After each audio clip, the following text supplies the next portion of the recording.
On est parti. Allez, Et bonsoir à tous. bienvenue à tous ce soir. On va tout simplement vous expliquer comment faire la déclaration en France, que ce soit par rapport au statut VDI ou par rapport au statut micro-entrepreneur. Donc, être consultant, il s'agit d'une activité légale qu'il faut déclarer et qui est indépendante. Vous avez deux possibilités chez Shogun, c'est soit d'avoir le statut de micro-entrepreneur, soit le statut de VDI. Au niveau de la déclaration, vous avez 18 mois pour vous déclarer. Donc, avant la déclaration, vous allez voir qu'il y a plusieurs petites choses importantes à savoir. Vous avez la possibilité, avant de vous être déclaré, de vous constituer un portefeuille client. Vous pouvez déjà commencer à contacter tout simplement les personnes de votre entourage, commencer à vous créer un réseau de clientèle. OK ? Ensuite, vous avez aussi la possibilité de commencer à faire des inscriptions en clients privilèges. Ça, c'est OK, il n'y a pas de souci, vous en avez la possibilité. Vous avez aussi la possibilité de faire 300 € de consommation personnelle. Donc là, on ne parle pas de revente, mais vraiment d'autoconsommation. Vous pouvez aller jusqu'à 300 €. Vous avez aussi la possibilité de vous constituer une équipe. Concernant les primes d'équipe, vous allez avoir vos primes d'équipe qui vont se cumuler. Okay, elles vont être gelées jusqu'à ce que vous soyez déclaré. Une fois que la déclaration sera faite, que vous aurez reçu le document, vous allez le transmettre à Shogun qui va l'analyser. Vous allez recevoir un message comme quoi vous avez la déclaration qui a bien été validée. Vous n'aurez plus qu'à faire la demande pour toucher toutes les primes. Donc, en fait, tout va se cumuler et vous allez toucher la totalité dès que la déclaration sera OK. Le statut VDI. Alors, un statut VDI, qu'est-ce que c'est? En fait, ça veut dire vendeur à domicile indépendant. Vous êtes des semi-salariés pour l'URSSAF tout simplement parce que vous avez une couverture sociale. Okay, comme un salarié, vous avez les mêmes avantages sociaux au niveau de l'URSSAF. Donc ça, c'est le gros avantage que vous avez. Vous avez aussi la possibilité de faire de la recommandation de produits, c'est-à-dire que vous pouvez faire de la vente en réunion à domicile et également dans les lieux privés. Ça, vous pouvez le faire, il n'y a aucun souci. Statut VDI, chez Shogun, vous avez tout simplement le statut d'acheteur-revendeur. Vous avez d'autres cas de figure où vous avez un statut de mandataire. Là, nous, dans notre cas, on est un statut d'acheteur-revendeur. Les avantages, donc vous avez bien évidemment l'accès à la vitrine en ligne, exactement comme pour le statut micro-entrepreneur. Comment on se déclare en VDI? Donc en fait, le gros avantage, c'est que tout est géré par Fisca Group, ce qui simplifie énormément les démarches pour les personnes qui vont choisir le statut VDI. Fisca Group, c'est quoi? C'est un organisme comptable qui gère le statut VDI, qui travaille pour nous, pour Shogun, et qui va gérer notre dossier. On a une possibilité de les joindre en hotline de 9 h à 12h30 et de 13h30 à 17 h du lundi au vendredi. Pour tout renseignement, donc vous avez le lien en dessous par rapport au net. Donc, vous avez quand même un grand panel de disponibilité pour les joindre si vous avez quoi que ce soit comme question ou des renseignements que vous souhaiteriez avoir par rapport à Fisca Group. Qu'est-ce que fait Fisca Group? En fait, il gère tous vos documents, que ce soit les relevés de commission, que ce soit tous les documents qui concernent les déclarations, donc que ce soit la CAF, Pôle emploi, les impôts, etc. Ils prennent tout en charge. Donc, ça, c'est le gros avantage. Au niveau de la souscription, comment ça se passe? Vous faites la demande par rapport à votre accès Shogun. Vous transmettez votre demande à Fisca Group, OK, et derrière, Fisca Group s'occupe de la création de votre dossier. Il s'occupe de l'enregistrement au niveau de l'URSSAF et crée votre espace personnel sur Fiscanet. Au niveau des charges en tant que VDI, donc vous avez un tiers des charges qui sont donc à la charge du vendeur indépendant, du VDI, et vous avez 2 tiers des charges qui sont pris en compte par Shogun.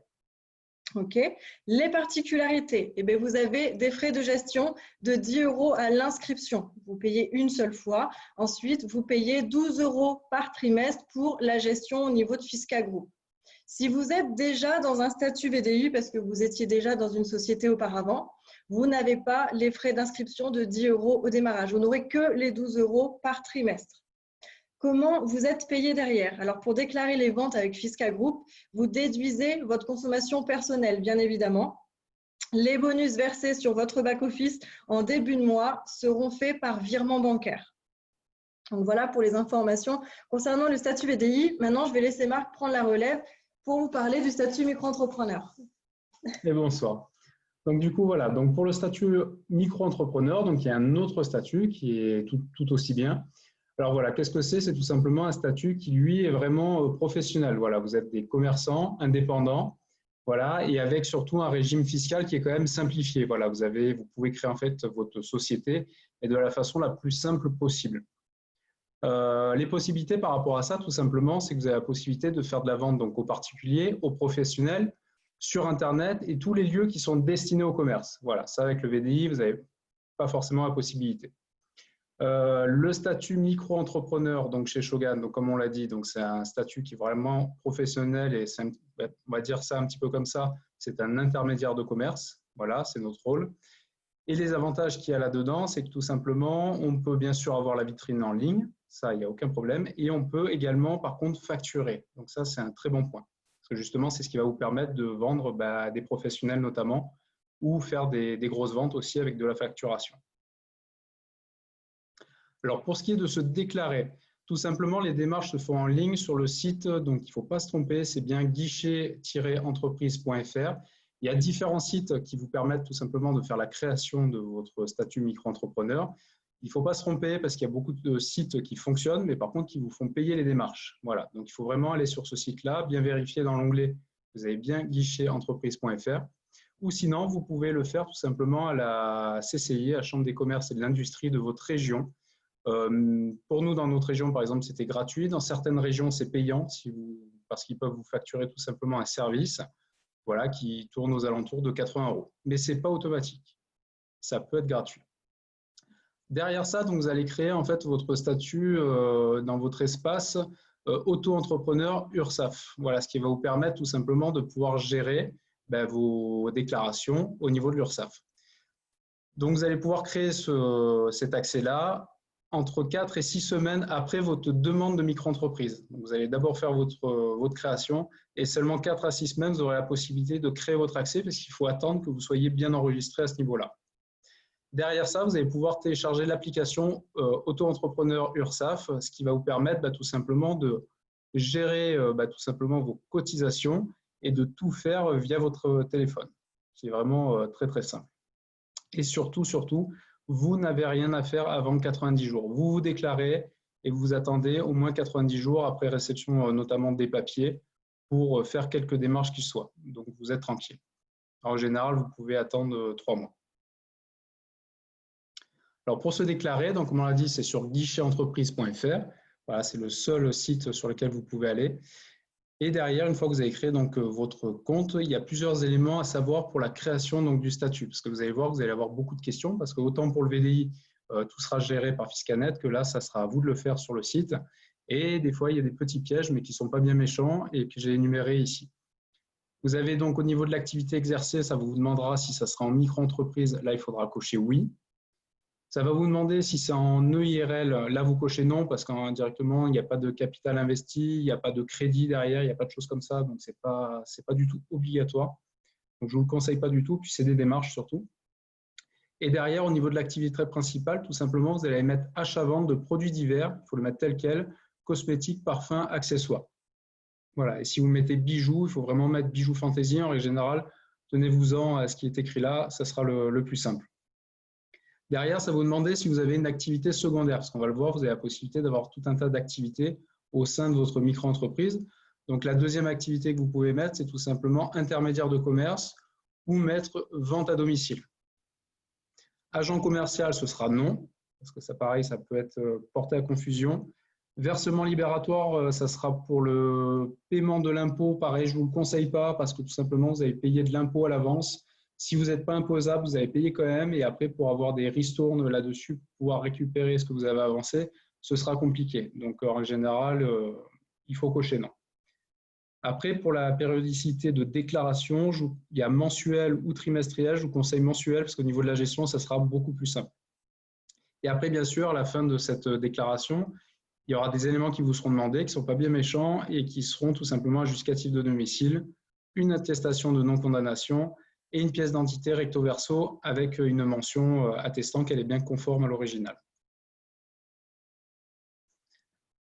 Alors après, par rapport à la micro-entreprise, vous avez la possibilité d'avoir des aides. Vous avez notamment l'ACRE, voilà, qui est sur une durée d'1 an. C'est une aide justement pour les créateurs et repreneurs d'entreprises. Alors les conditions d'obtention, c'est tout simplement être demandeur d'emploi ou avoir été demandeur d'emploi plus de 6 mois ou durant les 18 derniers mois. Percevoir l'ARE, donc l'allocation de retour à l'emploi, ou l'ASP, allocation de sécurisation professionnelle. C'est accessible pour les moins de 25 ans, pour les moins de 30 ans si handicap reconnu, pour ceux qui perçoivent tout simplement le RSA, voilà, ou qui créent une entreprise au sein d'une ZUS, voilà, une zone urbaine sensible. Donc, comment remplir ce formulaire? Tout simplement, il faut le faire 45 jours, enfin avant 45 jours, après la déclaration de la micro-entreprise. Et ça sera disponible tout simplement sur le site auto-entrepreneur.ursaf. Alors, au niveau des charges pour la micro-entreprise, la première déclaration donc, que vous allez faire, c'est tout simplement, comme on l'a dit, 3 mois après. Mais pour ceux qui bénéficient justement de l'ACRE, vous allez avoir des cotisations qui sont allégées de moitié sur 1 an. Donc, au lieu de payer donc 11%, enfin 12,8% sur le chiffre d'affaires, vous allez payer que 6,4%. Et au lieu de payer 22% sur les prestations de services, vous allez payer que 11% sur 1 an. Voilà. Derrière, vous allez déclarer donc le chiffre d'affaires sur toutes les recettes. C'est tout simplement tout ce que le client va vous donner dans les mains. Donc, ça comprend, mettons, si on vous fait un chèque, ça comprend les produits, ça comprend la totalité justement du produit, pas que la marge. Voilà. Et aussi, tout simplement, si vous rajoutez des petits paniers, des accessoires, les frais de port. Voilà. Si vous le facturez, il faut compter les frais de port. Ça comprend votre chiffre d'affaires. Là-dessus, avant de déclarer, bien sûr, il faut enlever la TVA, il faut la déduire. Et c'est pour ça qu'il ne faut pas la confondre justement avec le bénéfice. Et bien sûr, vous allez déduire de ça, par contre, votre consommation personnelle. Voilà, la consommation personnelle ne rentre pas du tout en compte. Voilà, donc pour résumer, vous déclarez votre chiffre d'affaires, moins la TVA, moins votre consommation personnelle, et tout simplement, ce sera le résultat que vous allez pouvoir déclarer à l'URSSAF. Alors derrière, pour la gestion tout simplement de votre micro, rien de bien compliqué, il vous faut tout simplement un compte dédié à l'activité. En dessous si vous faites une activité et que vous générez moins de 10 000 euros par an, il n'y a pas d'obligation à avoir un compte séparé, mais honnêtement, on vous le conseille parce que ça vous permet d'avoir une meilleure traçabilité de ce que vous faites. Par contre, très souvent, les banquiers vont vous proposer des comptes pro, alors que les comptes pro ne sont pas du tout obligatoires. Et ils sont payants surtout. Donc voilà, ne vous faites pas avoir juste par rapport à ça. C'est gratuit, vous pouvez même prendre un compte en ligne. Voilà, il n'y a aucun souci par rapport à ça. Voilà, ça vous permet donc d'avoir une comptabilité séparée sur vraiment un support dédié. Vous allez voir qu'au niveau de votre gestion, ce sera beaucoup plus simple pour notamment retrouver des factures, des produits, des choses comme ça. Voilà, donc la traçabilité de vos ventes, pour ça, il vous faudra juste un livre des ventes et des recettes, voilà, que vous pouvez acheter en ligne. Et surtout, conserver vos factures. Parce que c'est pareil, c'est des choses que vous allez reporter dans votre livre des ventes et des recettes. Derrière, vous allez avoir aussi édité notamment des factures clients. Alors, les factures clients, vous en éditez à partir du moment où vous faites plus de 21 € hors taxe. Il vous faudra une facture. En dessous de 21 € hors taxe, il n'y a pas d'obligation de facture. Et les professionnels, par contre, eux, vous demanderont des factures, ça c'est obligé. Donc là-dessus, il faut tout simplement préciser son numéro SIRET. Il faut mentionner donc le détail des articles, vos coordonnées et surtout la mention TVA non applicable, article 293B du Code général des impôts. Voilà, parce qu'on n'est pas assujetti à la TVA. On a une exonération justement sur le chiffre d'affaires jusqu'à 85 800 €. Donc vous avez de la marge. Après, pour ce qui est du cumul de la micro-entreprise et du VDI avec les aides, c'est tout à fait possible. Vous avez la possibilité de cumuler ça avec des prestations sociales comme le RSA, l'AH, ARE, APL, retraite et tout un tas d'autres aides, bien sûr. Et là-dessus, il y a des prorata qui seront faits en fonction, bien sûr, de ce que vous gagnez à côté par rapport à la micro-entreprise. Mais l'avantage qu'il y a, c'est que vous avez des abattements. Si donc vous avez une activité de VDI ou micro-entrepreneur avant la fin d'une activité salariée, justement, qui prend fin, le cumul en fait va se faire à 100% avec le chômage. Donc, quel que soit le montant que vous gagnez donc avec votre micro-entreprise ou VDI, le chômage sera cumulable à 100% et il n'y aura aucune déduction faite.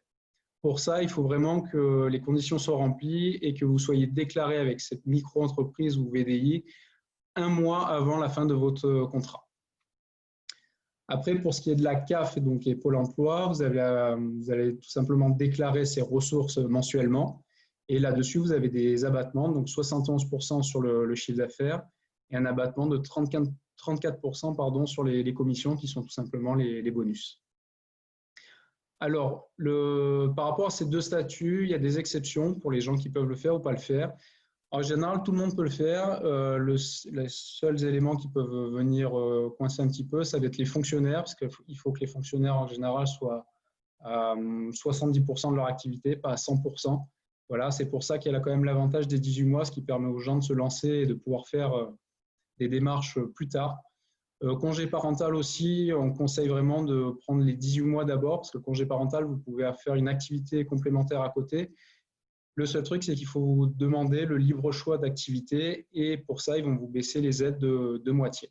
Donc, pour éviter ça, prenez les 18 mois, faites comme expliqué au début, vous faites de l'affiliation donc de clients privilèges et de réseau et à partir de là, vous générez vos revenus et vous toucherez tout d'un coup au moment où c'est le plus intéressant pour vous.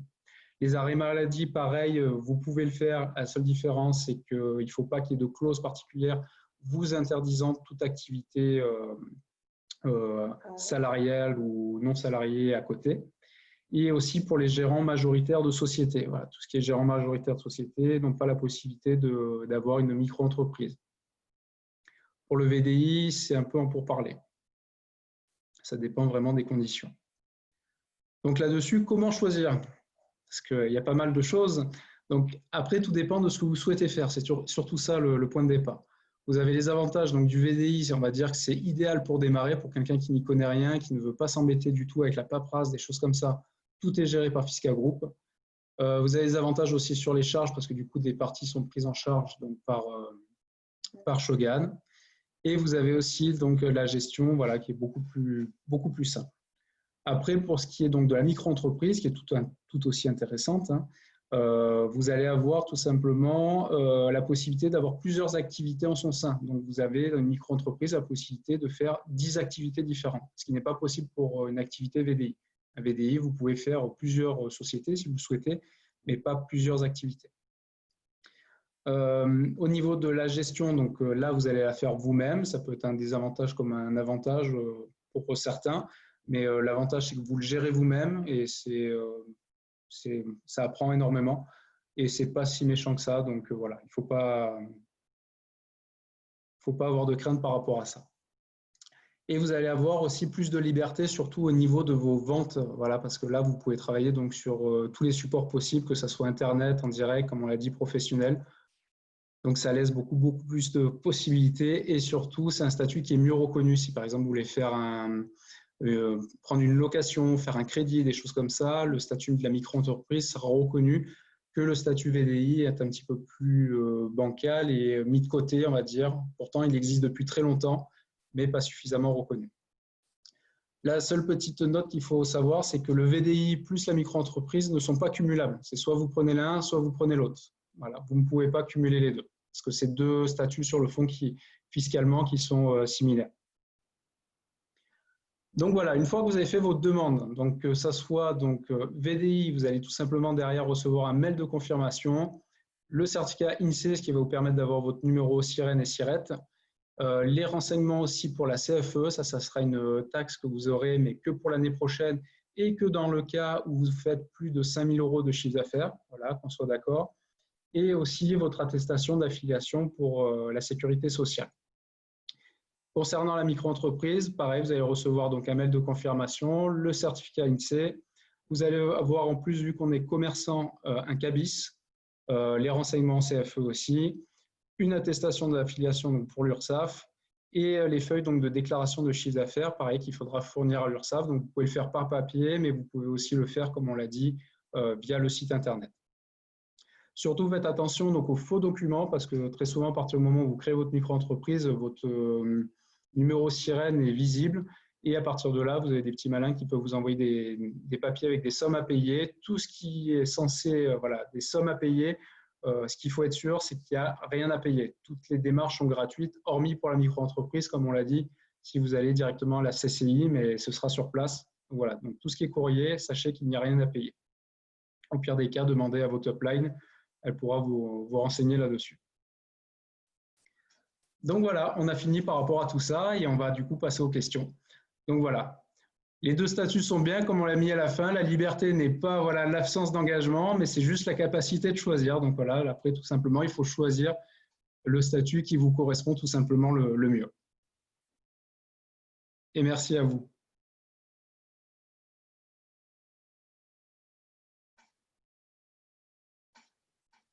Est-ce que vous aviez des questions voilà, par rapport à tout ça? Alors là, je pense qu'on va avoir pas mal de messages. Donc, je te laisse regarder.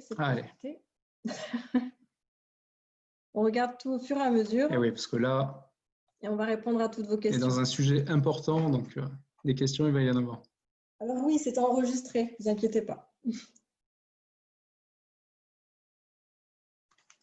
Alors, quand tu es AE chez Shogun et que tu veux passer donc en VDI, comment ça se passe? On n'a pas accès à l'espace VDI du coup. Non, tu n'as pas accès à ça parce que tout simplement, il faut que tu radies tout simplement ton activité d'auto-entrepreneur et que derrière, une fois que c'est bien radié, que tu as bien reçu le récépissé comme quoi cette activité-là était arrêtée, à partir de là, tu pourras refaire une demande de VDI et là, tu pourras passer tout simplement par le service de Shogun.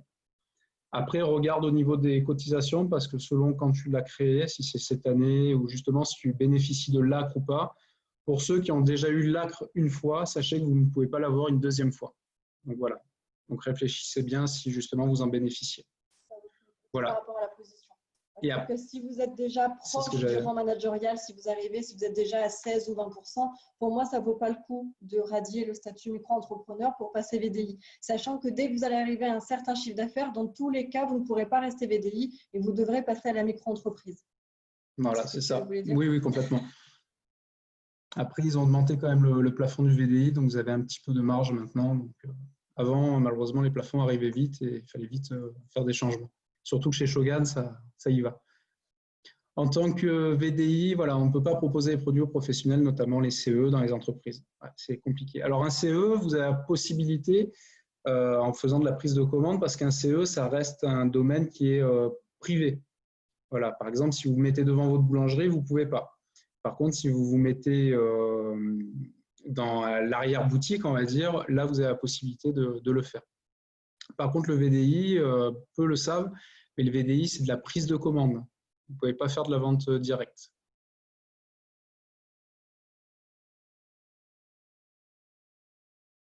Alors, pour ceux qui sont déjà auto-entrepreneurs, tout simplement, tout dépend de l'activité. Si vous avez déjà une activité de commerçant, on va dire qu'en soi, ce n'est pas très gênant.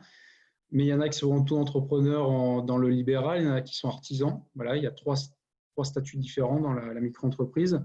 Ben, tout simplement, il faut faire une injonction d'activité. C'est la P1 ou P2 qu'il faut faire, c'est un document supplémentaire pour justement rajouter une activité au sein de votre micro-entreprise. Parce qu'après, à l'intérieur, vous pouvez avoir 10 activités différentes. Pourquoi pas EIRL? Alors, EIRL, tout simplement, c'est pour dissocier vos biens personnels de votre activité. Ça peut être intéressant si, par exemple, vous avez... on va dire que c'est plus intéressant pour quelqu'un qui lance sa micro-entreprise, mais dans une autre activité. Nous, on fait du MLM. On va dire qu'on n'a pas d'investissement, on n'a pas de crédit, on n'a pas de matériel, on n'a pas de voiture à acheter.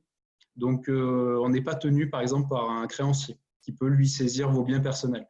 Donc, en soi, l'EIRL n'est pas du tout intéressante, en tout cas pour nous, pour notre activité. Et c'est beaucoup de démarches.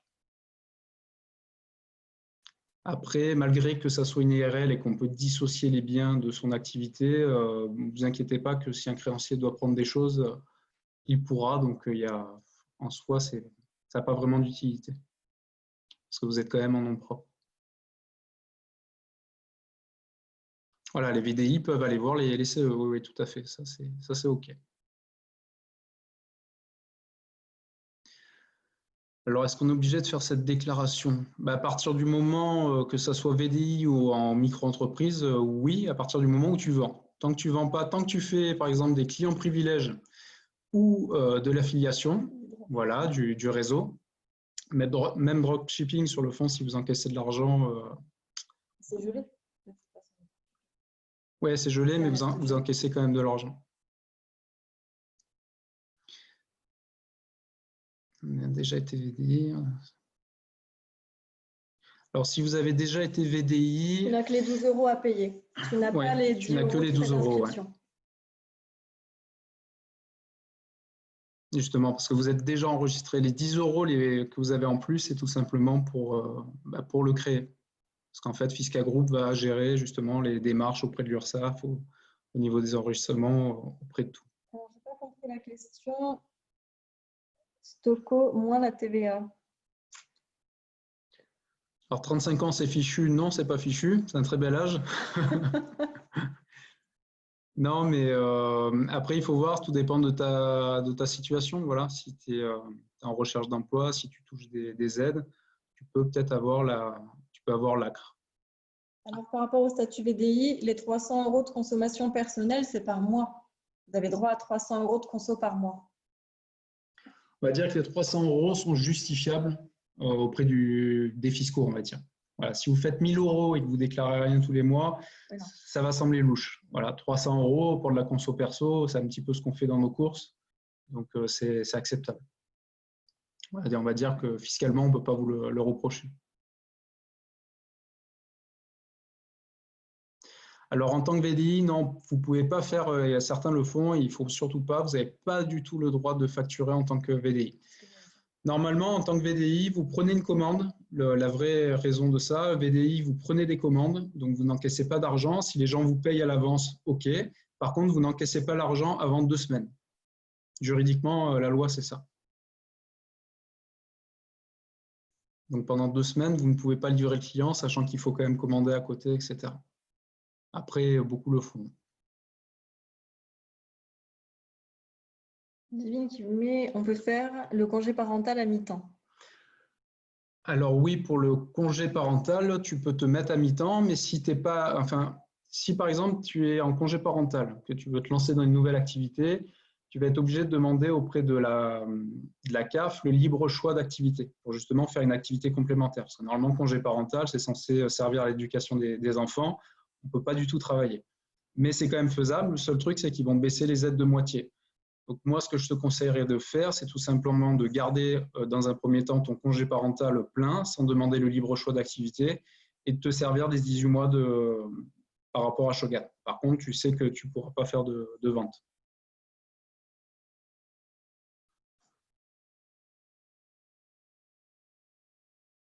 Congé maternité, normalement, il n'y a pas trop de soucis par rapport à ça. En VDI, pas de comptable. En fait, en VDI, c'est Fisca Group qui s'occupe de tout gérer. C'est ça, c'est justement pour ça que vous payez les 10 €. C'est le gros avantage. Voilà. Vous n'avez rien à vous occuper. Il s'occupe de tout.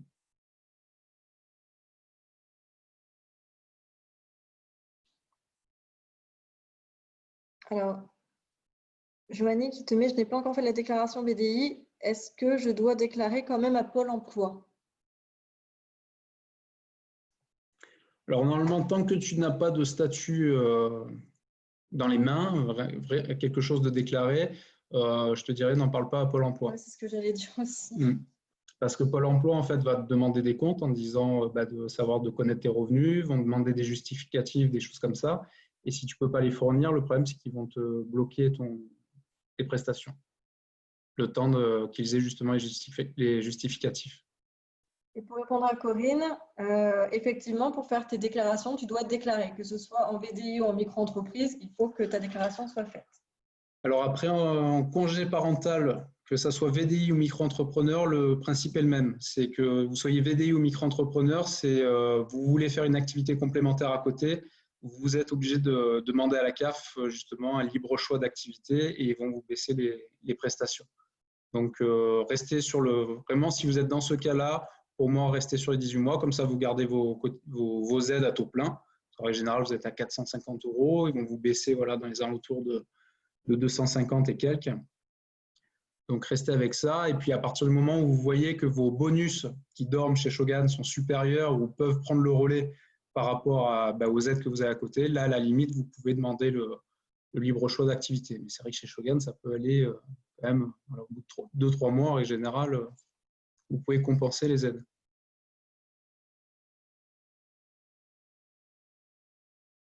Du coup, tant qu'on n'est ni VDI ni micro-entrepreneur, non, vous ne déclarez rien. Et non, parce qu'ils vont vous demander des comptes. Donc, le tout, c'est normalement, vous n'avez pas le droit de faire des ventes. On peut commencer en VDI et par la suite partir sur un micro-entrepreneur, bien sûr. Merci Marichka.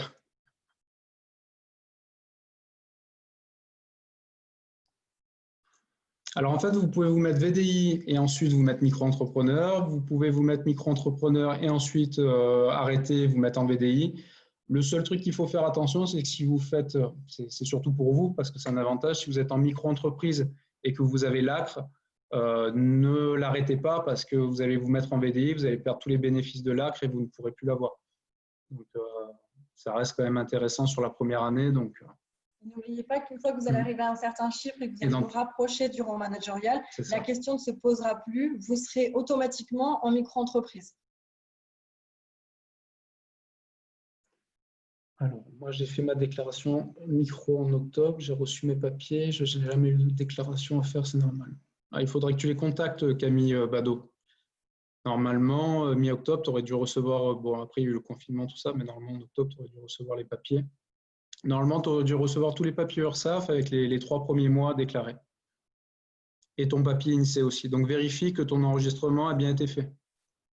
Parce que si vous faites justement votre demande de micro-entreprise et que les étapes ne sont pas allées au bout ou qu'il manque des éléments, en fait, au bout d'un mois, le dossier s'efface. Donc, vérifie bien que tu sois bien enregistré.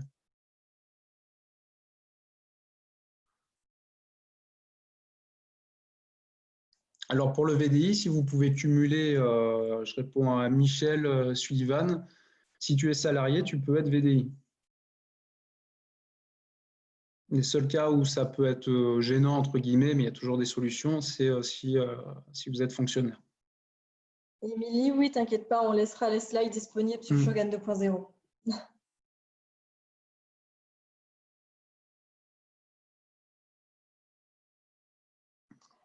Pour les statuts VDI, lieu privé, c'est-à-dire? Alors, lieu privé, c'est tout simplement tous les lieux qui sont non publics, non destinés au commerce. Voilà, comme je vous ai dit, par exemple, si vous faites une représentation dans la boulangerie de votre village, vous n'avez pas le droit parce que c'est un lieu qui est destiné au commerce. Par contre, si vous allez dans l'arrière-boutique, derrière, et que vous vendez tout simplement à la boulangère, ça, vous avez le droit. Parce que, voilà, comité d'entreprise, c'est privé. Voilà. Et après, les réunions à domicile, voilà, tout ce qui est privé, en fait.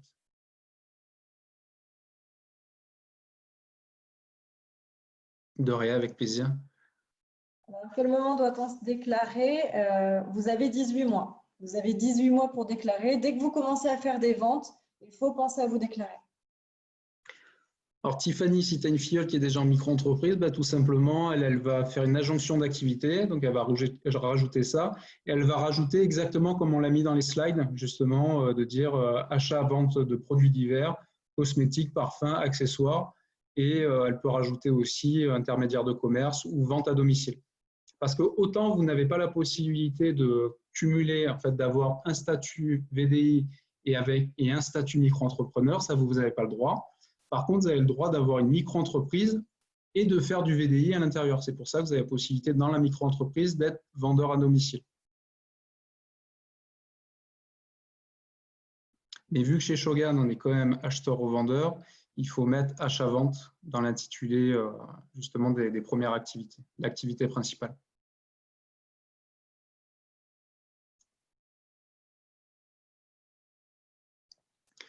En fait, il faut se déclarer à partir du moment où vous faites des ventes, tout simplement. Et ça y est, c'est parti, vous avez les premiers. Entreprise, peut-on mettre notre véhicule en tant que charge? Alors, la micro-entreprise, justement, n'est non assujettie à la TVA, donc on ne peut pas la déduire. Et en fait, il y a un autre truc qui se rajoute par rapport à ça, c'est que non seulement on n'a pas la TVA, donc on ne peut pas la déduire, et en plus de ça, on n'est pas au réel. Donc en fait, la micro-entreprise, pour que justement ça soit simple pour tout le monde, c'est un statut qui est en fait avec déjà des abattements fiscaux qui sont faits dessus. C'est pour ça qu'on a les abattements donc, de 71% et 34%.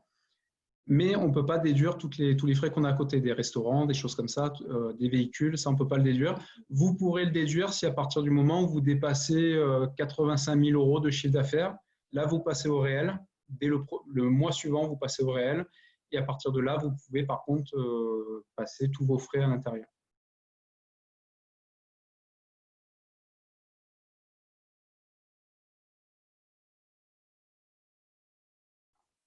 Donc, Laurine, on avait répondu. Laurine, tu as répondu. Ouais. Oui. Ensuite, Mélanie, quand on commande en TTC, mais la déduction de la TVA en AE se fera automatiquement par Shogun quand nous paierons nos produits. Non, toi, tu achètes en fait TTC et juste pour tout simplement déclarer tes cotisations sur le chiffre d'affaires, tu les déduis. En fait, ce qu'il faut faire au niveau du calcul, c'est tout ce que vous percevez des gens, c'est votre chiffre d'affaires. Donc ça, vous déduisez la TVA. Et tout ce qui est la partie bonus, ça, c'est des commissions. Ça, vous le déclarez TTC tel que vous le recevez.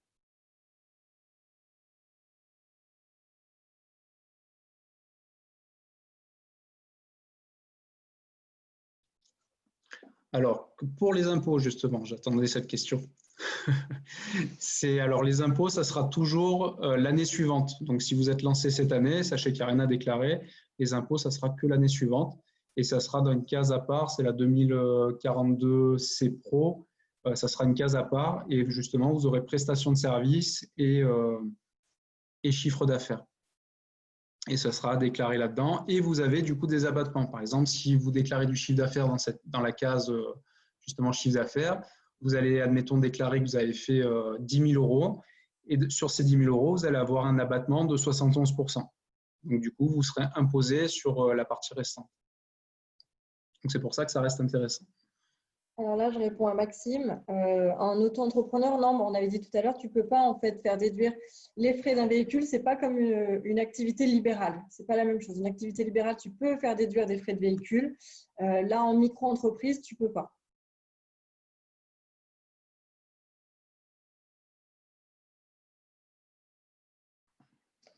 Alors, je suis déjà AE en immobilier, mais apparemment, j'ai 18 mois avant de me décider de déclarer BDI ou AE. Alors, sur le fond, oui, c'est ce que j'allais dire. Si elle est déjà micro-entrepreneur, moi, j'aurais tendance à te dire, reste-y. Ne fais pas de déclaration BDI, reste en micro-entreprise, comme tu disais tout à l'heure. Alors justement, ouais, si tu es déjà en AE, donc en fait, tu as déjà le statut. Toi, il faut juste que tu rajoutes dans ton activité d'immobilier, tout simplement acheteur-revendeur, voilà, achat-vente de produits divers, etc. Tu rajoutes ça dans ton activité et tu peux te lancer et déclarer en même temps. Et donc, tu vas avoir tes revenus que tu as de ton immobilier et tes revenus de chez Shogun qui vont se cumuler ensemble. Tu peux les déclarer. Par contre, tu pourras, enfin voilà. Ouais, l'intérêt, c'est pas de te mettre VDI, justement, vu que tu es déjà. Et si tu as le chômage, voilà, c'est cumulable. Alors, ce qu'il faut savoir, c'est que le chômage, par exemple, il est cumulable tant que vous ne dépassez pas votre dernier revenu moyen que vous aviez avant d'être au chômage. Et pareil, vous avez des abattements, tout est appliqué dessus. C'est à chaque fois le même principe. Quand on s'actualise, on met combien d'heures quand on est en VDI? Alors, en général, quand vous actualisez, il faut mettre 1 heure. Que ça soit en micro-entreprise ou en VDI, vous mettez qu'1 heure parce que ça joue, en fait, le nombre d'heures que vous allez travailler va jouer aussi sur leur calcul. Ça rentre en compte. Vous mettez qu'1 heure. Alors, ensuite, je voulais savoir par rapport au papier de non-condamnation, on le demande où? Alors, sur servicepublic.com, ouais. Tout simplement. Tu tapes sur Internet, certificat de non-condamnation et de non-filiation et tu vas tomber dessus. Le papier, tu l'imprimes, tu le remplis, Tu fais une photo bien cadrée avec ton téléphone et tu le transmets à la fin dans ta demande. Alors, Amandine qui te met, est-ce qu'il y a des lois sociales à payer comme en Belgique? C'est différent. Non. C'est pas... Non, non. En fait, oui, c'est un bon sujet. C'est que nous, que ce soit VDI ou que ce soit micro-entrepreneur, nous, on est sur la micro-entreprise, vous payez à partir du moment où vous gagnez de l'argent. Voilà. C'est vrai qu'en Belgique, à partir du moment où vous déclarez, vous avez un forfait qui s'applique. Voilà, qu'on avait nous aussi avant, voilà, avec le RSI, avec tout ça, c'est de suite des forfaits qui sont appliqués. On l'a toujours justement pour les gens qui sont en activité d'indépendant. Mais pas par rapport au statut qu'on a nous. On n'a pas ça. Les micro-entrepreneurs, à partir du moment où vous êtes micro-entrepreneur, voilà. Les libéraux ont ça. En France, en fait, c'est simple, vous ne payez qu'en fonction du chiffre d'affaires. Voilà. Si vous ne vendez pas, vous n'avez rien à payer. Vous êtes dans le futur.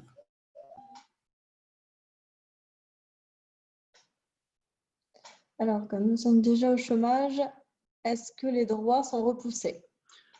Alors, l'avantage justement de faire l'activité, c'est que tous vos droits au chômage, en fait, eux, ils vont faire un barème, ils vont appliquer 70% de ce que vous percevez et derrière, ils vont tout simplement faire leur calcul, hein, ils font un prorata de ce qu'ils vont vous verser et en fait, ça va permettre tout simplement de toucher vous une partie supplémentaire sur ce que vous allez gagner. Vous ne toucherez pas tout, vous allez toucher une partie supplémentaire. Et ce qu'ils vont vous déduire par rapport au prorata qu'ils font, c'est tout simplement qu'ils vont vous rallonger vos droits au chômage. Donc, vous pouvez rallonger vos droits au chômage tant que vous voulez. Avant, il y avait une période, je crois que c'était 15 mois, et maintenant, vous pouvez les rallonger tant que vous voulez à partir du moment où vous avez une activité à côté. BDI, est-ce que ça nous avantage pour des crédits? Alors, honnêtement, moi, la réponse que je te dirais, c'est pas forcément. Tu seras beaucoup plus reconnu avec un statut de micro-entreprise, que ce soit par rapport à des crédits, que ce soit par rapport à de l'immobilier, de la location, de l'achat, peu importe. Le fait d'être en micro-entreprise, ça aura un crédit, ça voudra dire quelque chose. Le statut VDI, malheureusement, même si ça reste quelque chose d'intéressant qui n'est pas à négliger, pour beaucoup, pour les banquiers, pour tout ce qui est immobilier, malheureusement, ce n'est pas vraiment reconnu. Donc, ça ne va pas vraiment t'avantager. Tu auras beaucoup plus de facilité en étant micro-entrepreneur. En fait, vous arrivez à vous demandez un crédit à la banque en VDI. C'est pas pris au sérieux. C'est pas pris au sérieux. Même si vous gagnez 2 000 €. Oui, c'est ça qui va. Après, c'est pareil, ça dépend de la personne que vous avez en face, etc. Mais en général, les retours qu'on a, c'est à chaque fois les mêmes. Parce qu'en fait, micro-entrepreneur, c'est vraiment un statut qui est professionnel. Donc, vous êtes vraiment engagé dans quelque chose. Du coup, c'est reconnu. Le VDI, moins. Alors, Roxane qui met, tu as plus d'avantages en AE. Alors, c'est différent. Mais après, c'est vrai que tu as plus de liberté au niveau de tes ventes, tu as plus de liberté. Voilà. Après, ça, c'est propre à chacun. Nous, c'est plus avantageux pour nous d'être en micro, donc nous, on est en micro. Mais pour quelqu'un qui vient d'arriver, c'est son premier MLM, c'est la première fois qu'il se lance dans une activité en marketing relationnel. Moi, je lui conseille plutôt de se lancer en VDI. Après, ça dépend. C'est vraiment au cas par cas. Ça dépend de votre activité, ça dépend si vous étiez déjà en micro-entreprise, ça dépend de plein de choses. Si par exemple, vous habitez dans une région qui est isolée, voilà, vous ne pouvez travailler que par Internet. Là, honnêtement, je vais vous conseiller la micro-entreprise.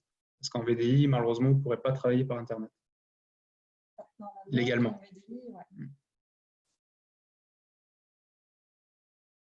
À partir de combien d'euros doit-on déclarer ses recettes en VDI à Pôle emploi? Dès le début. Dès tes premières ventes. Dès tes premières ventes. Il n'y a pas de somme, c'est vraiment dès que tu vends. Mais voilà, le tout, c'est vraiment à partir du moment où vous dites à Pôle emploi, voilà, j'ai touché tant, il faut vraiment que votre statut soit activé, que ça soit enregistré, que tout soit fait. Parce que sinon, ils peuvent vous bloquer le temps d'avoir les justificatifs, justement. Alors, Léna qui nous met, étant mère isolée, on a toujours l'APL en fonction de ce qu'on touchera. Lors de l'inscription en statut auto-entrepreneur, on a des frais. Alors, auto-entrepreneur, il n'y a pas de frais. Voilà, donc là-dessus, tu es tranquille. C'est comme on l'a dit, c'est gratuit, hormis si tu vas le faire sur place et que tu demandes un conseiller, là, il te facture les prestations. Sur Internet, c'est gratuit et après, tu payes que, voilà, si tu gagnes de l'argent, tu payes ton URSSAF, mais ça s'arrête là. Si tu fais 0 le mois suivant, tu paieras 0 d'URSSAF. Derrière, si tu touches l'APL, tout simplement, l'APL, c'est calculé sur le fonds de ressources que tu as. Donc, bien sûr, plus tu vas gagner d'argent, plus tes APL vont baisser. mais indirectement, ça va être bon signe, c'est que du coup, Shogun prend le relais derrière. Et justement, l'objectif de tout ça, hein, c'est que des fois, on ne veut pas perdre nos aides, mais au contraire, il faut les perdre, je dirais, presque le plus rapidement possible, parce que ça veut dire que justement, on s'en sort. Voilà. Ouais. C'est vraiment ça, comme ça qu'il faut le voir. Alors bien sûr, il faut le faire intelligemment. Hein, mais... Je suis déjà micro-entrepreneur depuis 3 ans en création. Je dois faire comment? Je bénéficie déjà de l'ACRE aussi. Ah ben, il faut rester comme ça, il ne faut rien toucher. Il ne faut surtout pas te mettre VDI, par exemple. Ah oui, non. Voilà. Justement, si tu as l'ACRE, c'est qu'il te reste encore une année intéressante. Donc, comment avoir l'attestation de non-condamnation? Donc ça, comme on avait vu tout à l'heure. Ouais, donc condamnation, service public, hein, vous tapez sur Google. Vous trouvez ça dessus directement. Ouais, vite fait, bien fait. Et le numéro SIRET, bah, tout simplement, tu l'obtiendras suite à ta demande, que ce soit VDI ou pour ta micro-entreprise.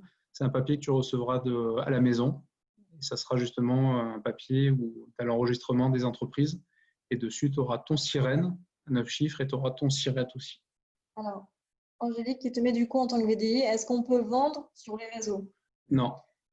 Beaucoup le font, légalement non. Voilà. Alors, oui, si tu as quelqu'un qui fait Uber Eats, il peut faire Shogun à côté. Hein. Est-ce qu'il faut un diplôme de gestion, c'est-à-dire par rapport à quoi? Pour faire ta déclaration micro-entreprise? Alors avant, il y avait des formations obligatoires et ça n'existe plus. Ah oui, non, non. Non, il y a besoin de rien. D'accord, non, non, il n'y a rien. Le seul truc qu'il vous faut, si par exemple, on va dire, allez, on ne va pas rentrer dans la petite partie paperasse, si vraiment, on va dire, voilà, la micro-entreprise, c'est quoi la gestion qu'il y a, il faut juste penser à faire ses déclarations en fin de mois, voilà, par rapport au mois d'avant, voilà, faire sa déclaration de ce que vous avez fait durant le mois d'avant, et tenir un livre d'achat, où dedans, vous allez noter tout ce que vous achetez pour le revendre. Et de l'autre côté, vous allez avoir un livre de recettes où tout simplement, dedans, vous allez mettre tous vos numéros de facture, les produits que vous avez vendus, etc. Voilà. Comme ça, si demain vous avez un contrôle, vous posez le truc sur la table, tout est clair, et ça correspond du coup à ce que vous avez touché sur le compte. Il n'y a pas besoin de comptable, il n'y a besoin de rien du tout. Non, vous allez voir, c'est vraiment très simple. Vous pouvez le faire soit sur papier, vous allez recevoir les documents. Moi, je les ai reçus papier, je les fais papier. Vous pouvez le faire sur Internet, c'est vraiment super simple. Le truc. Ah, tu as fait une bêtise. Tu as remonté tout en haut.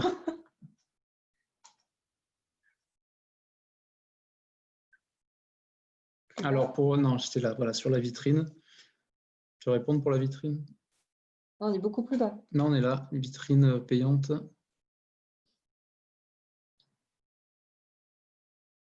Alors, la vitrine en ligne, tu y as accès quand tu es déclaré, si c'est ça la question. Ouais, tant que vous n'avez pas de statut VDI ou micro, vous n'avez pas accès à la vitrine en ligne. Alors, pour la question de Laura, si tu te mets en VDI, est-ce que tu perds ton RSA et tes allocations, tout ça? Absolument pas. En fait, ce n'est pas la déclaration du statut qui va faire que vous allez perdre vos aides, ça va être tout simplement ce que vous allez gagner. Donc, si vous ne gagnez pas beaucoup, vous ne perdrez rien. Si vous gagnez un petit peu, on va dire il y a des déductions qui seront faites pour équilibrer tout ça. Si vous gagnez beaucoup, bien sûr, vous allez perdre vos aides, mais c'est dans le cas où vous gagnez. Voilà.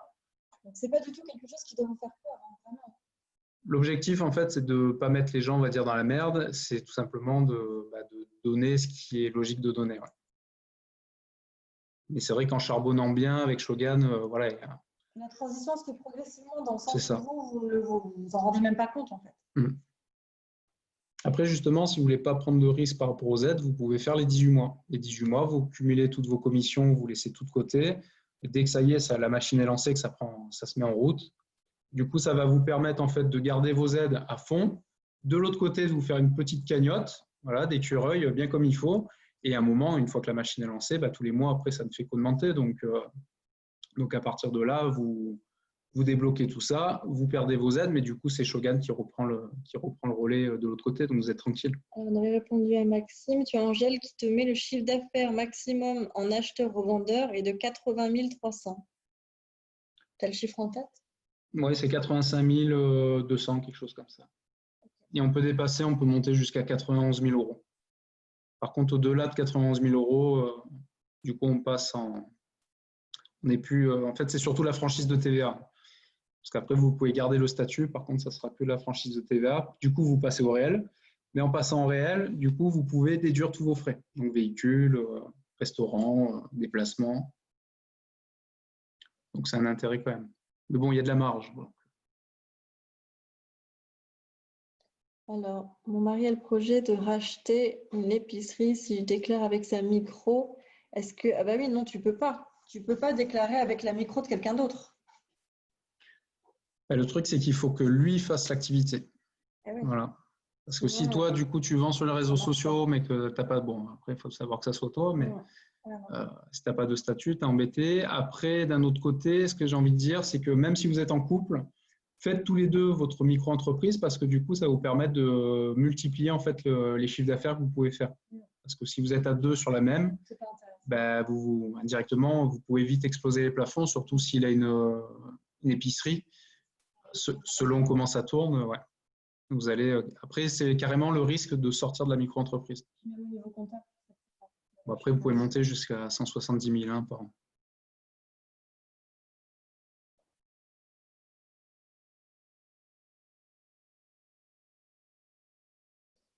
Alors, Cindy, quand on s'actualise sur Pôle emploi et qu'on est déclaré Pôle emploi, si un mois on ne fait rien chez Shogun, Pôle emploi nous paye la totalité. Ben, bien sûr, bien sûr. En fait, Pôle emploi, ils vont juste faire le prorata, ils vont faire la quote-part tout simplement entre ce que vous avez gagné avec les déductions qui sont faites, parce que c'est pareil, Pôle emploi, si vous gagnez 1 000 €, eux, ils vont partir du principe que vous avez gagné 290 €, si on parle que de vente. Hein. Parce que les commissions, c'est 34, mais en parlant que de vente, donc eux, ils vont partir du principe que vous avez gagné que 290 €. Et sur ces 290 €, ils vont faire le calcul, ils vont faire leur micmac. Normalement, vous êtes censé être gagnant, vous allez récupérer une petite partie, et il y a une autre partie qui va du coup prolonger vos droits au chômage. Donc ça vous crée une sécurité. Le seul cas où vous perdez en fait votre chômage, c'est qu'à partir du moment où tout simplement vous dépassez ce que vous gagnez quand vous étiez salarié. Donc si par exemple vous étiez salarié, vous gagnez 1 500 € et que là avec Shogun vous faites 1 500 €, là par contre vos droits au chômage s'arrêtent. Et du coup, ceux qui sont déjà VDI, quelle est la démarche? Donc, tu as déjà fait ta déclaration VDI, là en fait, tu as juste à te rapprocher de Fisca. Tu n'auras pas les 10 € de frais d'inscription à payer, tu auras juste les 12 € tous les trimestres. Alors Christelle, si tu es fonctionnaire, si c'est possible pour toi, ce qu'il faut que tu fasses, c'est que tu te lances dans Shogun, tu ne fais pas de statut, hormis, tu peux toujours demander en fait à ta hiérarchie si tu peux faire une activité complémentaire à côté. Les fonctionnaires peuvent faire une activité complémentaire sur une période de 2 ans plus 1 an renouvelable. Voilà. À partir du moment où ils partent du principe qu'au bout de ces 3 ans, ils arrêtent leur travail dans la fonction publique pour travailler du coup par rapport à leur activité. C'est une phase transitoire. Tu peux faire ça comme ça si c'est accepté. Sinon, tout simplement, tu fais les 18 mois, tu fais des clients privilèges et tu fais de l'affiliation. Tu te constitues donc ta cagnotte. Dès que tu vois que chez Shogun, ça commence à bien tourner, tu baisses ton activité de fonctionnaire, tu la baisses à 70%. Et là, en général, tu n'as pas d'interdiction pour faire l'activité. Mais après, ça dépend vraiment de dans quel service tu es, ça dépend de la hiérarchie, ça dépend de tout un tas de choses, des régions aussi. Ça dépend de ton objectif aussi. Ça dépend aussi de ton objectif. Chez Shogun, est-ce que c'est voilà. En 18 mois, tu as largement de quoi aller chercher ton indépendance financière. Moi, je pars toujours du principe qu'on vit de Shogun, mais voilà. Après, voilà, c'est peut-être pas l'objectif de tout le monde non plus. Voilà, donc,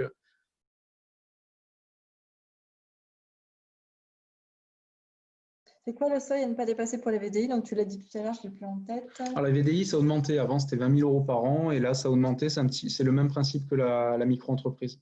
Donc, vous avez de la marge. Alors, en auto-entrepreneur, peut-on mettre… Ça, on avait répondu déjà. Parce que la question a été reposée. Ouais.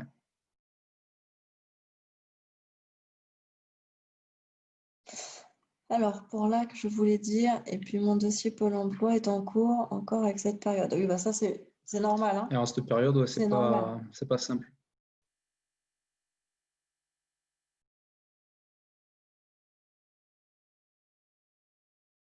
Comment fait-on pour s'inscrire en tant que VDI ou micro-entreprise quand la société… Alors, micro-entrepreneur, que la société soit en France ou aux États-Unis ou n'importe où, tu es micro-entrepreneur. Et en fait, en tant que VDI, pareil que la société soit aux États-Unis ou qu'elle soit ailleurs ou en France, en fait, tu peux être VDI. Ça, c'est pas du tout un souci. Ça, c'est peut-être des personnes qui t'ont raconté ça, mais il n'y a aucun problème. À partir du moment où Shogun est affilié à Fisca Group, c'est reconnu. Après, la société n'a pas besoin. Il y a plein de sociétés qui sont allemandes, qui sont américaines, et les gens sont VDI en France. Qui met en statut AE, on a droit à combien de commandes perso? Donc ça, c'est pareil. C'est le même principe. C'est pareil. Tu restes quand même à 300 €, que tu sois VDI ou micro, c'est pareil. On va dire, on va partir du principe, si vous avez 1 000 € d'achat par mois et vous déclarez rien, bon, peut-être anguille sous roche. Pereira, peut-on aller voir des salons pour vendre nos produits sans facture? Aller voir des salons pour vendre, ça dépend. Alors en VDI, tu peux pas vendre en direct. Et en micro-entreprise, tu peux vendre dans des salons. La seule différence, c'est que tu n'as pas de facture. En fait, tu n'es pas obligé de faire de facture en dessous de 21 € hors taxe. Donc, si par exemple, tu vends un shampoing par shampoing, tu n'as pas besoin de faire de facture. Par contre, si tu as quelqu'un qui t'achète 60 € de produit, c'est la même personne, là, tu es obligé de faire une facture. Alors, il y a des gens qui ne veulent pas de la facture. Par contre, toi, il faut que tu aies la facture. Parce que c'est ce que tu vas reporter tout simplement dans ton livre de recettes.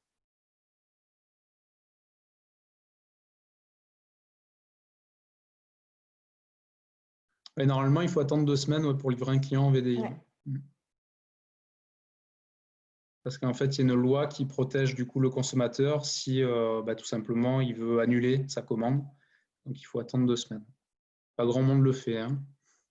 Alors, les 300 € d'achat perso, c'est en achat ou en prix revente ce montant-là? Les 300 € de commande perso, c'est les commandes que tu passes toi.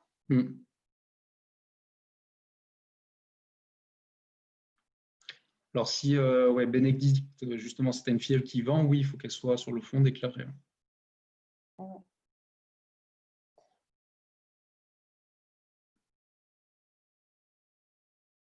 n'ai pas compris. Et pourquoi Fisca Group n'a pas encore payé ça... Je n'ai pas compris ta question. Alors, tu as dû t'inscrire et tu n'as pas dû être payé de ce que tu as certainement déclaré. Mais là, vu qu'il y a eu le confinement, je pense que même Fisca Group ne tournait pas. Donc, du coup, tout a été au ralenti, mais ils vont prendre le relais bientôt.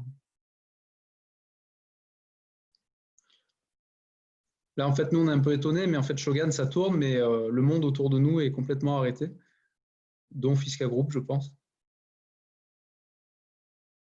Alors,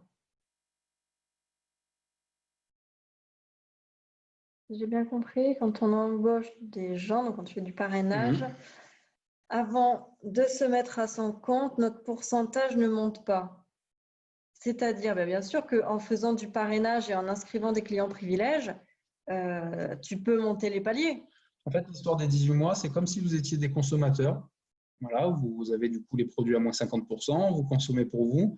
À côté de ça, vous pouvez recommander ce bon plan à d'autres personnes qui vont eux-mêmes devenir du coup des consommateurs. Tout ça va générer du chiffre d'affaires. Vu que si vous faites un panier minimum de 50 € de points, vous allez débloquer vos bonus. Vos bonus donc, vont se cumuler donc, dans la tirelire, et ce pendant 18 mois. Et après, vous les touchez à partir du moment où c'est intéressant pour vous. Coucou Nat, pas de souci. Avec les loulous, c'est pas toujours évident. Congé maternité, interdit de faire une activité. Congé maternité, ouais, normalement, il faut se mettre… on peut être VDI, mais normalement, on n'est pas censé travailler. Après les 18 mois, on est obligé de se déclarer. En fait, tu as 18 mois. Donc, si au bout des 18 mois, tu n'as fait aucune déclaration, tu bascules directement en client privilège.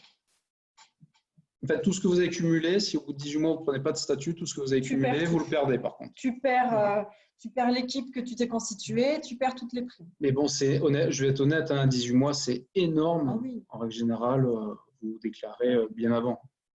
Mais bon, au cas où, sachez que si au bout de 18 mois, vous avez tout perdu.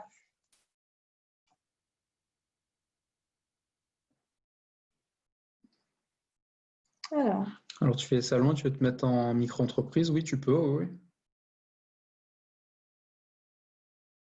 Après, ça dépend justement des salons que tu fais. Il y a des salons qui autorisent à la vente, il y a des salons qui n'autorisent pas. C'est pareil, c'est variable, mais à partir du moment où tu es déjà en micro-entreprise, tu as beaucoup plus de possibilités en tout cas. Alors, Diallo, on fait la déclaration sur guichet entreprise.fr avant de la faire sur URSSAF. Exactement. Ouais, il ne faut pas passer par URSSAF auto-entrepreneur pour faire la demande parce que si vous passez par ça, soit ça va être refusé, soit vous allez être affilié en tant que libéral. Et ça ne va pas du tout correspondre à notre statut, nous, d'acheteur ou vendeur, parce que vu qu'on est acheteur ou vendeur, on a une activité de commerçant. Donc, il faut être enregistré du coup à la CCI.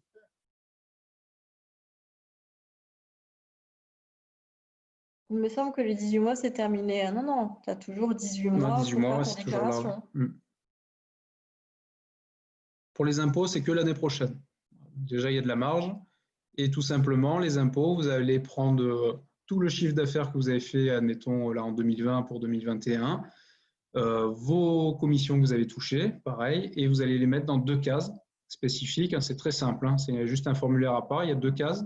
Vous les mettez dedans tel quel, le chiffre d'affaires en hors taxe, et en fait, les impôts vont faire automatiquement un abattement dessus. Alors après, si ça peut vous rassurer, on avait déjà prévu de faire une autre formation sur les impôts. Voilà, c'est ça, parce que ça va être on vous réexpliquera au moment venu. Ça va être la période et je pense que ça va être pas mal.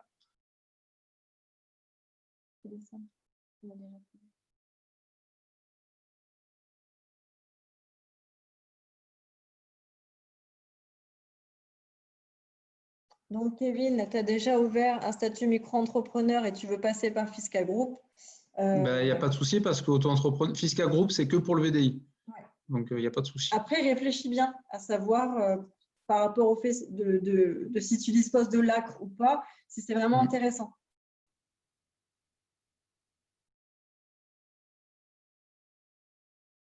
Alors, Nat, ce n'est pas tant une question de temps, c'est plus une question de ce que tu veux faire, toi, des libertés commerciales que tu vas avoir et aussi des positions que tu vas avoir.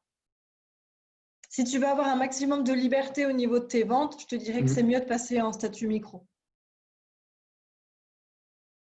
Après, voilà, la micro-entreprise, on va en parler, c'est qu'il y a une grosse polémique là-dessus. Le statut n'était pas intéressant avant 2019. Voilà, parce qu'il y avait le RSI, il y avait tout un tas de choses. Et justement, il y avait des charges forfaitaires, donc dès qu'on se déclarait, on payait. Et tout ça, en fait, aujourd'hui, ça n'existe plus. Et le seul truc que vous avez à faire, voilà, livre des achats et des recettes et faire vos déclarations en fin de mois. Mais c'est pareil avec Fiscal Group, si vous êtes VDI, il faut quand même faire vos déclarations aussi, justifier de ce que vous avez fait. Donc, que vous fassiez, on va dire, avec l'URSSAF ou avec Fisca, c'est la même gestion, en fait. Vous allez avoir juste les livres en plus.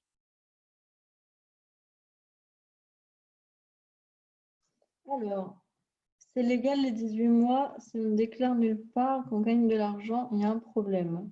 Mais en fait, à partir du moment où tu fais des ventes, tu te déclares. Voilà, Ludivine, Ludivine, elle l'a fait, congé parental, voilà, elle est obligée de te mettre du coup en libre choix d'activité. Tu as toujours les aides, voilà, mais baissées de moitié.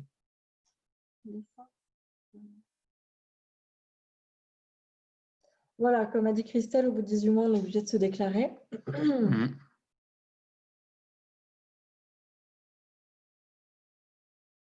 J'ai une amie indépendante qui aimerait faire l'activité complémentaire Shogun. Est-ce qu'elle peut faire les deux?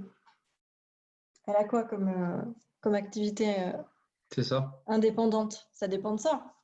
Si elle est en micro-entreprise ou auto-entreprise par rapport à l'ancien régime, il n'y a aucun souci. À partir de combien de pourcents doit-on passer obligatoirement VDI ou AE? Ce n'est pas une question de pourcentage. C'est une question qu'à partir du moment où tu commences à vendre, légalement, tu es censé te déclarer. On peut cumuler combien de VDI en même temps? Il y avait une autre question en dessous, c'est on perd combien au niveau des aides de la CAF? Mais en fait, vous ne perdez rien. En fait, à partir du moment où vous créez votre statut, que ce soit l'un ou l'autre, vous ne perdez pas d'aide. Voilà, il faut partir de ce principe-là. C'est juste, en fait, il y aura un calcul qui sera fait par rapport à ce que vous allez gagner de l'autre côté. Et en fonction de ça, du coup, la CAF ou Pôle emploi la CAF va déduire, mais en fonction de ça, en fonction de ce que vous avez gagné de l'autre côté, donc vous n'êtes pas perdant sur le fond. Et Pôle emploi, eux, ils vont juste reporter vos droits dans le temps. Alors, par rapport au VDI, tu peux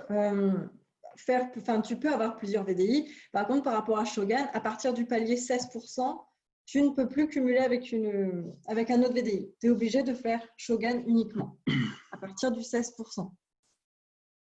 Ah ouais, Lorelai, ouais, tu as 25 ans dans 6 jours, donc sur le fond, il faut bien te renseigner. Je vais regarder pour toi, mais là, ouais, sur le fond, ça urge. Après, ce qui fait foi, c'est la date de déclaration. Donc, dans tous les cas, je te dirais, fais-le avant les 6 jours.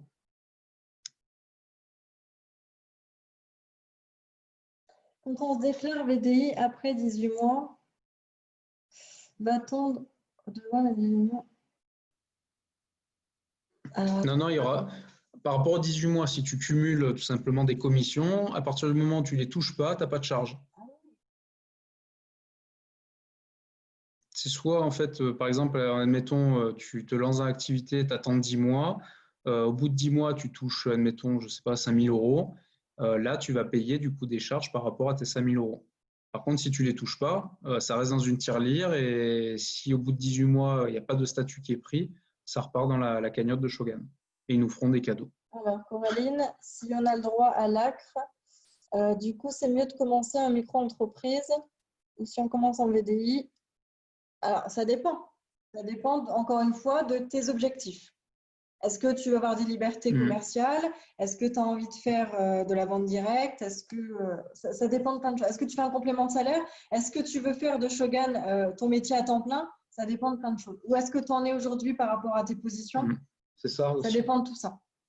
Tout dépend aussi de ce que vous voulez faire. Si vraiment c'est un petit complément, vous pouvez vous mettre VDI comme micro-entrepreneur. Voilà. En fait, les deux si ne tu veux gênent faire pas. Juste un petit complément de salaire et que tu n'as pas envie de t'embêter, que tu fais juste des réunions à domicile, mets-toi VDI. Voilà. À partir du moment où tu veux avoir des libertés beaucoup plus amples et que tu veux clairement faire carrière, mets-toi en micro-entreprise. Parce que mine de rien, y a des gens qui font des améthystes en 3 mois, en 4 mois, donc ça va super vite. Donc finalement, ça va beaucoup plus. C'est plus simple de se mettre en micro directement si vous savez que vous êtes ambitieux et que vous voulez être améthyste minimum. Pour moi, c'est plus simple comme ça. Alors après, si tu commences en VDI, que finalement après tu arrêtes le VDI et que tu te mets en micro-entreprise, là tu peux bénéficier de l'ACRE parce que le statut VDI et micro-entreprise, ce n'est pas du tout le même. Par contre, il ne faut pas… pareil, si tu es dans les conditions remplies pour pouvoir avoir l'ACRE et que tu te mets VDI, que finalement tu n'as plus les conditions pour avoir l'ACRE, là par contre ça ne marchera pas. Il faut qu'au moment où tu demandes ta micro-entreprise, tu sois dans les conditions Chanel, qui le permettent. Les conditions pour bénéficier de l'ACRE, on les a mis tout à l'heure dans les slides. Les slides, je vais les remettre sur Shogun 2.0. Donc comme ça, tu pourras regarder tranquillement et avoir le listing. Alors en fait, pour les fonctionnaires, tout simplement, ça va être une cagnotte que vous allez mettre de côté. Voilà. Après, tout dépend. Demandez toujours à votre hiérarchie si vous pouvez faire une activité, une petite… Il faut dire ça simplement. Il faut dire, voilà, est-ce que je peux faire une petite activité complémentaire, une petite activité de loisir? Il ne faut pas dire que vous allez gagner des milliers et des cents avec, au contraire. Comme ça passe mieux et ça sera plus favorable par rapport à votre demande. Ou sinon, faire l'astuce des 18 mois. Parce que d'un autre côté, si vous vous lancez pendant 18 mois, que vous cumulez du coup des commissions, que votre réseau grandit, que ça se développe, que vous avez aussi plein de clients privilèges, etc., qui se rajoutent, que derrière, vous avez, je ne sais pas, admettons 500 € tous les mois qui tombent, du coup, de l'autre côté, vous pouvez baisser votre activité que vous avez en tant que fonctionnaire à 70%, la garder même, et avoir du coup plus de confort de vie et avoir votre cagnotte Shogun à côté. C'est pour ça que les 18 mois, c'est pas mal. C'est les questions qui sont en doublon. Ça, on avait répondu. Tu as répondu, Borniche, pour la retraite? Non, ça non. Alors, à la retraite, oui, on peut être micro-entrepreneur. C'est en pré-retraite qu'on ne peut pas, par contre. Après, il faut quand même se renseigner parce que ça dépend de quelle retraite tu as aussi. Christelle, là, en fait, pour ce soir, on va parler que de la France. Après, pour la Belgique, la déclaration, elle est différente. Là, nous, ce soir, on reste vraiment sur la déclaration en France. Oui, puis ils en avaient fait une. Voilà, parfait. Brandy qui met en Belgique. Il y avait une formation sur Shogun 2.0. Voilà, donc vous avez toutes les infos. Alors, Brandy a répondu. Ah, on a déjà répondu. Ouais. Véhicule, non, on ne peut pas. Tu redescends.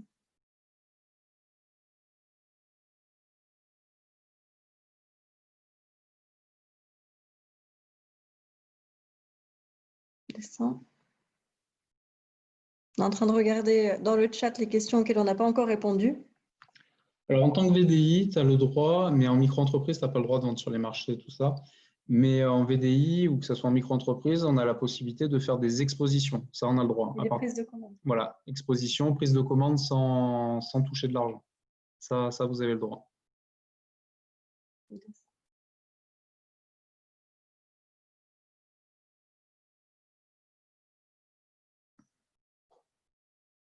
Donc, le seuil à ne pas dépasser pour le VDI. Alors, le seuil n'a pas dépassé. Alors, avant, c'était 20 000 euros par an et ça a augmenté. C'est exactement les mêmes plafonds que la micro-entreprise. Donc, vous avez de la marge.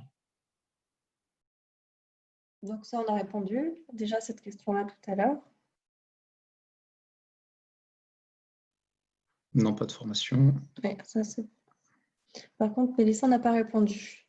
Je n'ai pas compris. Pour nos charges, un tiers de notre CA, c'est-à-dire pour rendre un tiers de nos ventes. Je n'ai pas compris ce que... Normalement, les charges pour le VDI est de 17,2.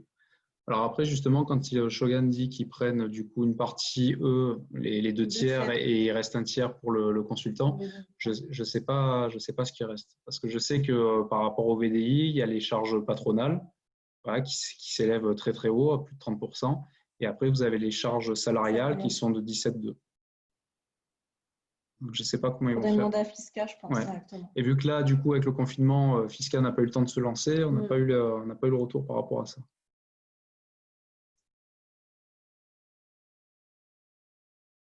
Ça, on a déjà répondu aussi. C'était la même personne? Je crois que oui. Alors, Christelle, par rapport à la formation sur la déclaration en Belgique, elle est sur Shogun 2.0. Donc, tu la trouveras sur Shogun. C'est bon, on y a répondu.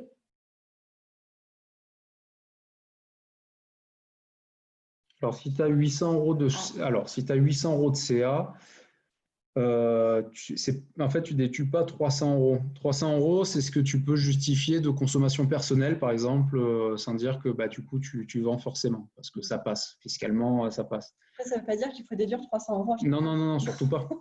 Surtout pas, parce que ça ne va pas correspondre. Donc, en fait, non, si par exemple, tu gagnes 800 euros, si c'est du chiffre d'affaires, toi, quand tu vas le déclarer tout simplement à la CAF ou à Pôle emploi ou aux impôts, tu as un abattement de 71% qui est fait dessus. Donc, tu ne seras jamais imposé sur 800, tu seras imposé sur la partie restante. Voilà, donc là, on a répondu déjà. Ou taxé selon les… Ça, c'est la même question que tout à l'heure. On avait répondu.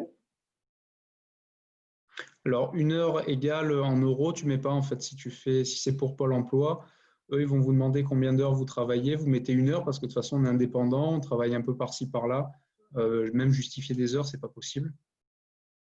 Parce que chaque jour change. Donc, il faut mettre 1 heure par contre. Bien inscrire 2 personnes en consultant, ils peuvent revendre ou pas. À partir du moment où ils ont l'intention de se déclarer, après, c'est rétroactif. Après, il ne faut pas qu'ils se déclarent dans 18 mois. Si tu me dis qu'ils vont se déclarer ce mois-ci, ça sera rétroactif. Après, ce qu'il ne faut pas, c'est qu'ils fassent de la revente et qu'ils se déclarent dans 18 mois. Parce que là, par contre, du coup, c'est pas dans la légalité. Alors, Mélissa, non, tu déclares tes ventes, mais tu déclares aussi tes commissions. En fait, les commissions, alors après, attention, les commissions, vous les déclarez à partir du moment où vous les touchez sur votre compte. Quand elles sont dans la cagnotte Shogun, vous ne les déclarez pas parce que vous ne les avez pas touchées. La preuve, c'est qu'au bout de 18 mois, ça peut repartir à Shogun. Par contre, à partir du moment où vous les avez dans les mains ou si c'est sur votre compte bancaire, là, à partir de là, il faut le déclarer.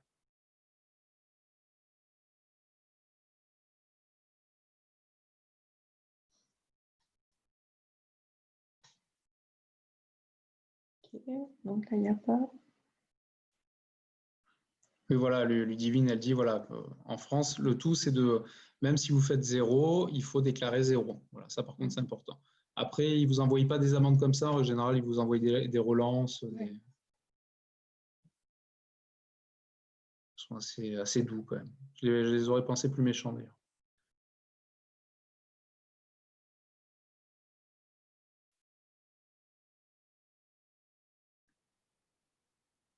Alors, Mareschka, pour les VDI, comment ça se passe pour faire la déclaration et toucher les primes quand tu n'as pas reçu tes accès fiscaux? Alors là, je pense que ça a pris un peu de retard du coup avec le confinement, forcément. Ça va arriver après, ouais. C'est juste que là, avec le confinement, c'est bloqué. Ouais. Donc, si je veux vendre uniquement sur les réseaux sociaux, je ne peux pas me mettre en VDI. Légalement, non. Beaucoup le font. Après, si on parle législation… Les 3/4 le font, mais voilà, la loi, c'est dit qu'on n'a pas le droit. C'est pour ça que c'est un statut qui est plus simple aussi. Alors, c'est quoi la vitrine en ligne? Alors, la vitrine, tout simplement, c'est comme si vous aviez une boutique, mais Shogun, tout simplement. Donc, qui est… les clients passent commande. Les clients passent commande eux-mêmes. Et surtout, c'est une boutique qui est légale, qui répond aux normes justement sur Internet, parce que beaucoup font des sites Internet, mais ce qu'il faut savoir, c'est qu'il y a quand même des normes à respecter. Et la boutique Shogun, du coup, est toute prête. Voilà. C'est un abonnement, par contre. Ça permet tout simplement aux clients de passer commande sans vous. C'est tout prêt. Voilà. On va faire ça.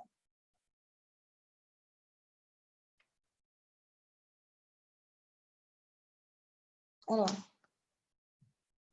question intéressante. En auto-entrepreneur, nous pouvons légalement faire les marchés, les foires, sans aucun problème. Alors, normalement, les marchés… marché, vous ne pouvez pas marcher, vous pouvez faire des expos. Après, si vous faites un marché et que vous avez une autre activité à côté, oui, bien sûr, vous pouvez faire les marchés en micro-entreprise. Et après, par contre, par rapport à Shogun, Shogun ne l'autorise pas.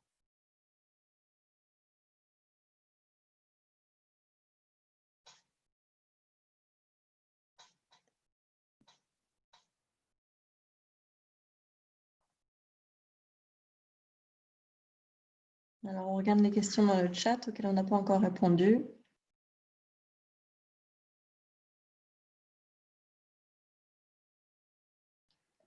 Alors, la boutique en ligne, vous y avez accès uniquement quand vous êtes déclaré. Ça, c'est toujours pareil, que ce soit VDI ou micro, dans tous les cas. Tant que vous n'êtes pas déclaré, vous n'avez pas accès à la vitrine. C'est 30 € le mois et si vous le prenez à l'année, c'est 10 €. 10 € le mois. Alors, actuellement, j'ai vendu à ma famille et je n'ai pas de statut. Est-ce que tu as le droit? Et là, tu vas te déclarer, j'imagine. Voilà, donc après, tu fais tout en rétroactif.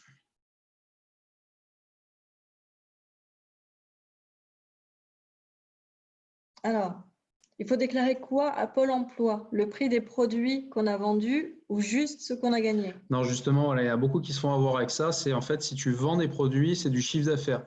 Donc, tu inclus le produit plus ta marge. Donc, en fait, pour faire simple, tu vas déclarer ce que tu touches des gens. Si par exemple, tu vends, je sais pas moi, 3 parfums, tu touches 90 €, tu vas déclarer du coup 90 €. La totalité de ce que tu as touché de la personne. Et si par exemple, il y a les frais de port et que tu dis à la personne, bah, je te passe commande et du coup, je t'inclus 5 € de frais de port, ça fait 95 €. Là, il faut déclarer 95 €. Par contre, vous allez juste, par rapport à ça, enlever la TVA là-dessus. Parce que vous achetez les produits justement en TTC, mais vu qu'on ne peut pas récupérer la TVA, la facture, etc., vous la déduisez. Puis de toute façon, vous ne pouvez pas payer des cotisations sur une taxe. Donc, du coup, il faut bien penser à enlever la TVA. Alors, c'est quoi les avantages d'un VDI et la différence avec un CDI? Donc, je pense que tu voulais dire VDI et consultant. Tu parlais peut-être de différence entre VDI et micro. C'était Non, ou peut-être ça que tu CDI, voulais parce que dire? des fois, CDI, ça peut porter à confusion. Parce que là, c'est pas la même chose, hein. Pour répondre à ça, CDI, c'est juste un contrat avec toi et l'entreprise en étant salarié. Et VDI, c'est vraiment Vendeur indépendant. vendeur, voilà, C'est pas salarié. indépendant.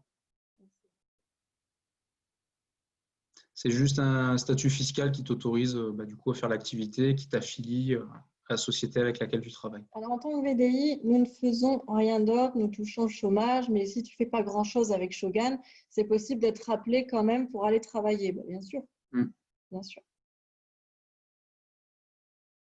C'est légal, bah, ça on a déjà répondu. Non, il faut On a déclarer. déjà répondu.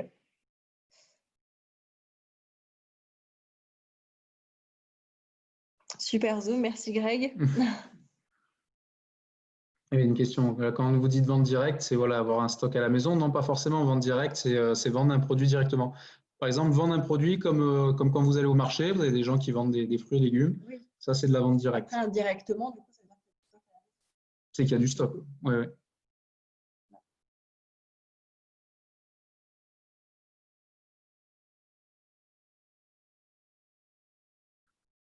Alors, j'ai passé plusieurs commandes. Et 980 €. Alors ça, c'est encore autre chose, Wendy, par rapport au cashback. Là, nous, on va vraiment rester focus sur la déclaration ce soir. Pour déduire la TVA, tu divises par 1,22. Ouais.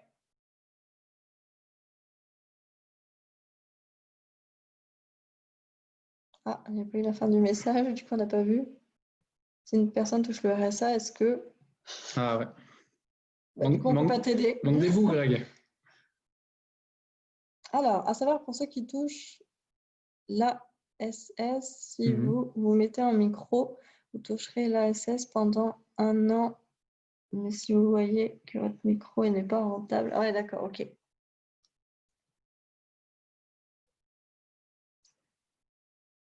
Si vous faites 200 € par mois, oui, il faut le dire à la CAF. Alors, Maïté, non, c'est pas du tout la même chose pour la Belgique, hein. Si tu as un statut. Hein. Là, c'est vraiment pour la France. On parle vraiment de la France. C'est pas la même chose du tout, hein.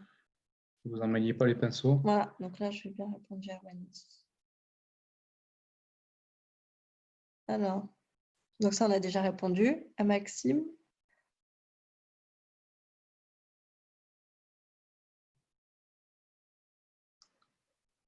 Alors, activité en ligne. Ça, on a déjà donc répondu aussi. Alors, sur la vitrine, gagnons quand même.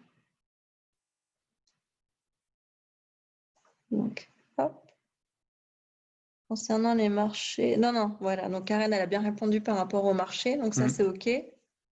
On s'endort pas, hein, c'est qu'on est en train de lire vos messages. Il y a beaucoup de messages.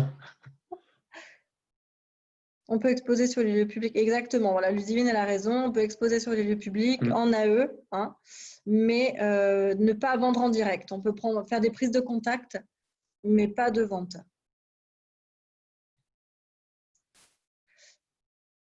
Voilà, donc ça, on avait répondu aussi. Quand un AE vend à un professionnel, quel prix facture-t-il? Le même que le dropshipping. Vas-y. Là. Voilà, après, c'est pour les pros, c'est à vous de vous arranger avec eux, tout simplement.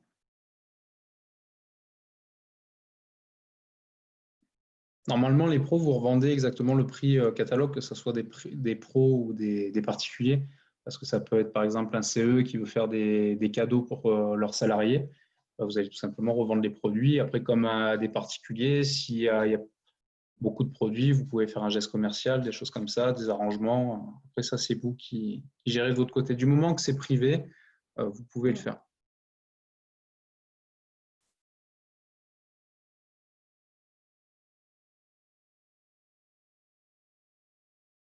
Ouais, c'est ça, Greg. Il manque un bout de ta question. Donc, à la limite, si tu peux la réécrire en entier. Alors, pour ce qui est justement, on a parlé il n'y a pas longtemps, Shogun me demande un code TVA. Tout simplement, ton code TVA, c'est si tu as déjà eu un statut VDI. Normalement, tu es censé avoir un numéro SIRET et c'est tout simplement le numéro SIRET que tu vas mettre à cet endroit-là, c'est 14 chiffres. Et tu le mets à cet endroit-là, ce sera bon. C'est que dans la condition où tu as déjà eu Un VDI avant. un VDI Enfin, avant. a déjà été déclaré VDI. Et qu'il est encore actif. Ah, ça y est, Grély, il a mis la fin de la question. Si une personne touche le RSA, si on l'inscrit, est-ce qu'elle perd ses droits? Non. Heureusement. Heureusement que non. En fait, ils ne veulent pas empêcher les gens de se lancer. Hein. C'est juste qu'à un moment, si la personne elle touche beaucoup d'argent dans son activité à côté, forcément, du coup, ses droits vont baisser. Hein. Alors, Coraline, en VDI, on ne peut pas faire de vitrine chez soi. Il faut être en micro-entreprise pour afficher notre activité. Qu'est-ce que tu veux dire par vitrine? Si tu as un commerce, c'est ça que tu veux dire? Chez soi, on fait ce qu'on veut. Hein. Tu parles d'un commerce qui est à toi, enfin, ou de chez toi? Merci Maxime. Ouais, merci Maxime. Et je ne suis pas sûre d'avoir compris la question de Déjà, on a Coraline. rattrapé les questions, c'est bien. Je ne suis pas sûre d'avoir compris. Je ne sais pas ce que tu comprends, toi. Si tu peux préciser, en fait, Coraline, de quoi tu parles quand tu dis tu parles de vitrine chez toi? Est-ce que tu parles d'un commerce qui est à toi? De quoi tu parles exactement?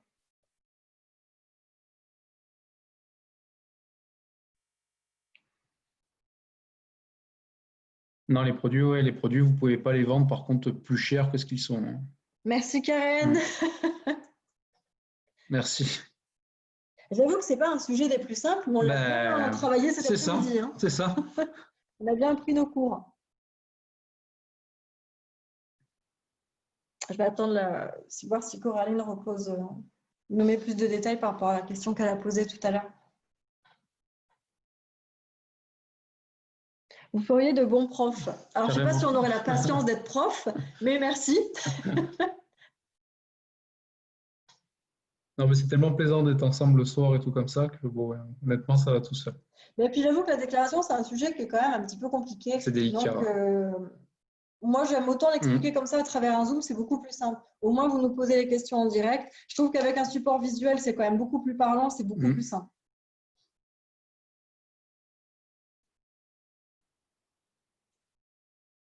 Les lois changent vite. Ouais, j'avoue que des fois, les lois, elles changent. Mais... Nat, mais non, t'es pas chiante. Mais t'as toujours pas compris quoi? C'est quoi que t'as pas compris? Ah, merci Fafa. Je suis à Chocho depuis septembre, mais pas encore déclaré. Ok, ça ok. Attends, j'écris. Okay. On attend.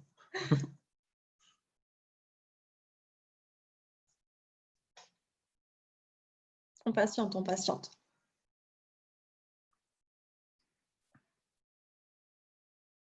Ah oui, parce que tout à l'heure, elle a posé la question.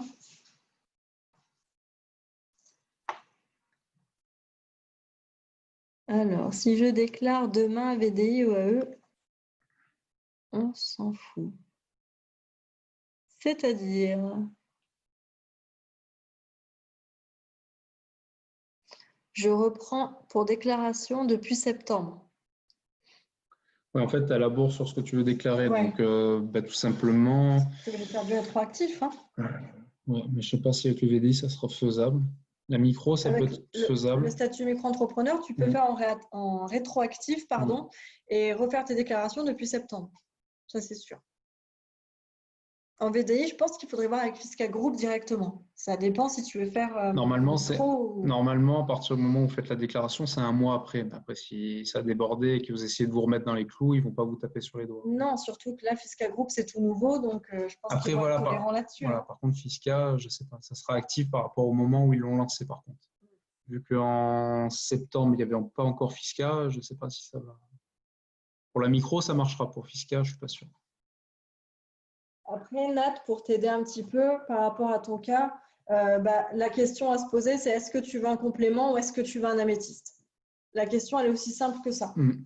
Si ta réponse, c'est je veux un améthyste, moi, je te dirais passe en micro. Ça dépend ce que tu veux faire. Pour les nouveaux ou nouvelles, il est mieux de les inscrire comment? Tout simplement, il faut Non, il faut leur demander aussi comment ils veulent travailler surtout. Parce que comme je disais, quelqu'un qui est isolé, qui va travailler que par les réseaux sociaux, honnêtement, il faudra que la personne se mette en micro-entreprise. Quelqu'un qui va vouloir faire que des réunions à domicile, entre copines, etc. Honnêtement, la personne peut rester VDI. En fait, je trouve que quand tu démarres, c'est quand même beaucoup plus simple d'être en VDI. Voilà, mais vu Parce que que maintenant… Fisca prend tout en charge, tu n'as Ah pas à oui, ça, je suis t'occuper des d'accord. paperasses. Les charges, elles sont quand même plus intéressantes quand tu démarres en tant que VDI. Après, encore une fois, c'est vraiment du cas par cas, hein, ce qu'on disait.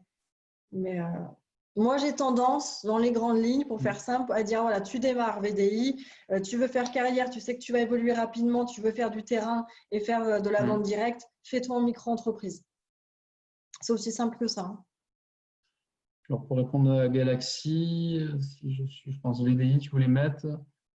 On peut faire de la pub sur les réseaux sociaux. Alors, tu peux te créer un groupe Facebook, des choses comme ça. Par contre, tu ne peux pas faire de la vente sur les réseaux sociaux. Greg qui met ne les complimente pas trop, Fafa, ils vont s'habituer. Ouais, ça. on sait. On prend quand même. Hein. On prend.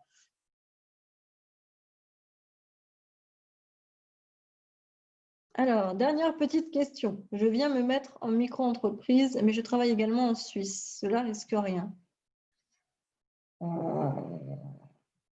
Non, j'aurais tendance à dire non.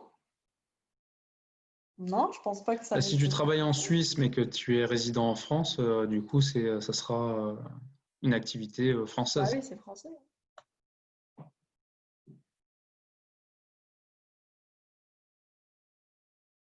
Alors là, on a répondu. Alors, est-ce qu'on peut faire la fiche Shogun pour faire la publicité? J'ai une belle baie vitrée. Ah! Après, j'ai envie de dire, c'est chez toi, hein, Coraline. Hein? Qu'est-ce que t'en penses, toi? Moi, j'aurais tendance à dire que c'est chez elle. Hein. Pour moi, tu es chez toi, tu fais ce que tu veux. Hein. Une affiche, c'est comme un fly, hein, donc il n'y a pas de Moi, perso, je pense qu'il n'y a pas de problème. Tu es chez toi, tu fais ce que tu veux. Il n'y a que la liste de parfums, vous n'avez pas le droit de l'afficher en public dans un lieu public, justement. C'est comme sur les réseaux sociaux, vous ne pouvez pas.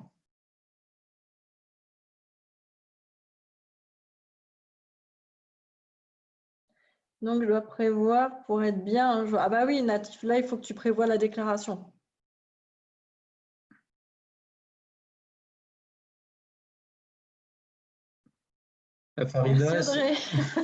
Farida, essaye de voir voilà, comment tu veux travailler toi, c'est surtout ça. Voilà. Essaye de voir comment tu veux travailler et du coup, ça va cibler tout simplement ce que tu veux faire. Bonne soirée, Roumiena. Bonsoir. Ah, merci Karen. Elle a dit qu'elle était pleinement d'accord avec moi. Merci. Sur quoi? Je pense que c'était par rapport… je pense que c'est de ça que parlait Karen. C'était par rapport au fait que pour moi, quand tu démarres, c'est beaucoup plus simple de démarrer en tant que VDI, surtout quand c'est la première fois. Tu n'as pas de paperasse à gérer. Fisca s'occupe de tout. Ah, après, pour ça, je suis d'accord. Par la suite, tu vas évoluer, tu vas te rapprocher des prix managériales, tu vas commencer… Surtout quand tu démarres, souvent, tu n'oses pas trop travailler sur le terrain. En général, alors je fais une généralité, hein, il y a toujours des cas particuliers, mais en général, les gens, ils ont envie de commencer tranquille, ils n'ont pas trop envie de travailler sur le terrain, de faire de la vente directe. Donc moi, j'ai tendance à dire, allez, commence en BDI et par la suite, tu te mettras en micro. La micro, c'est un peu embêtant de l'ouvrir, de la fermer, etc. Même si c'est faisable, hein, ça se fait en un clic. Que le VDI, voilà, vous l'ouvrez, vous le fermez 2 mois après, c'est pas grave. Et c'est clairement pas intéressant de se mettre en micro-entreprise si vous voulez faire 2-3 ventes pour un complément de salaire et que vous ne voulez pas clairement évoluer, faire de parrainage, vous constituer un réseau, une équipe, etc. Pour moi, ça ne sert à rien de se mettre en micro. Il vaut mieux rester VDI.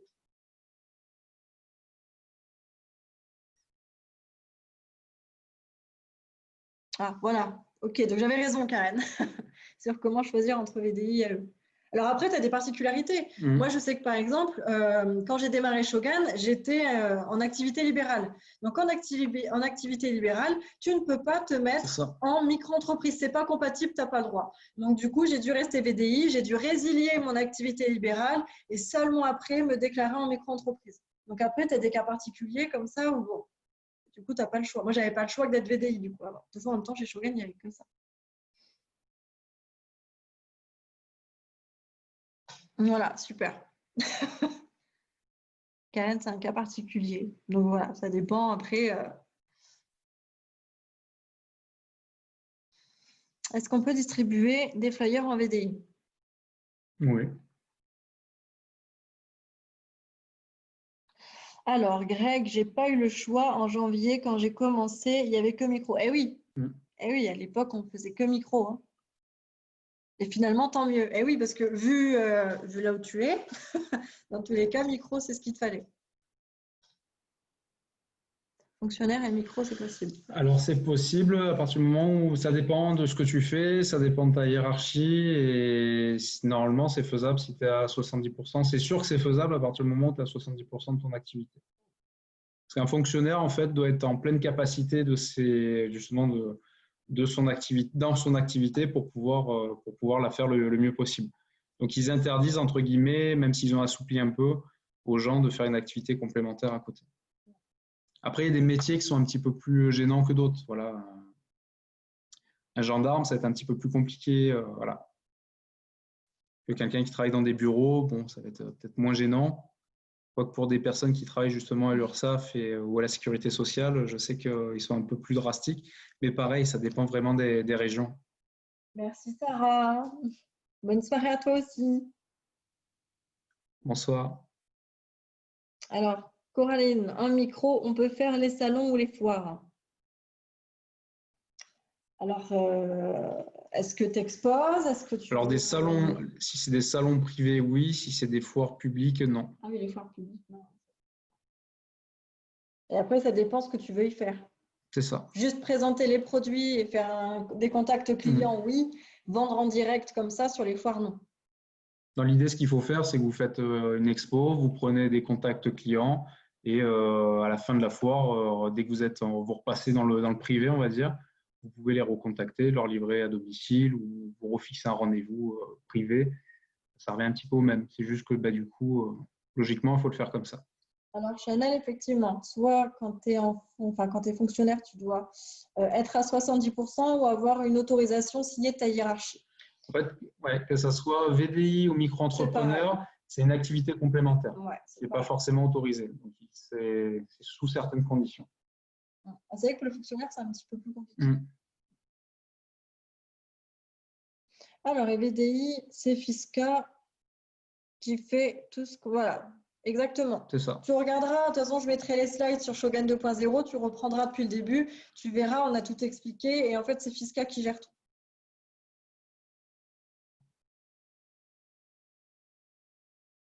Karen qui dit on peut faire en micro, même foire publique. Oui, du moment. Sans vendre, ah voilà, sans vendre en direct. Ok. C'est surtout ça. De rien, Coraline. Mais c'est ça qui n'arrive pas à se décider.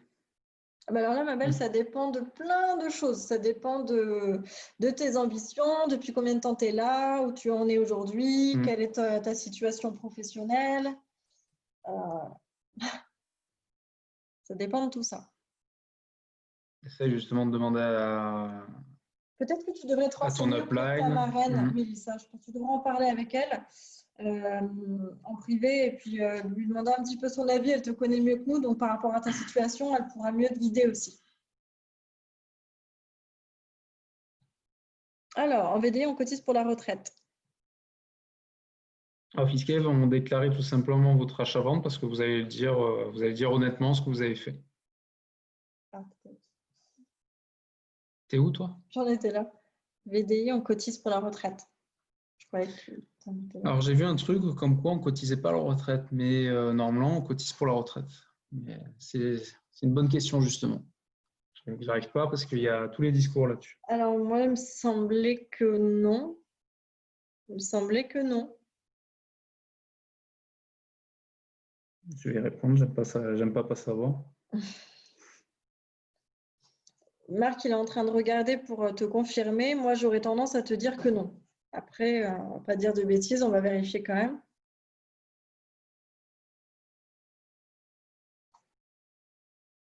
Ça marche, merci beaucoup. La maladie, tout ça.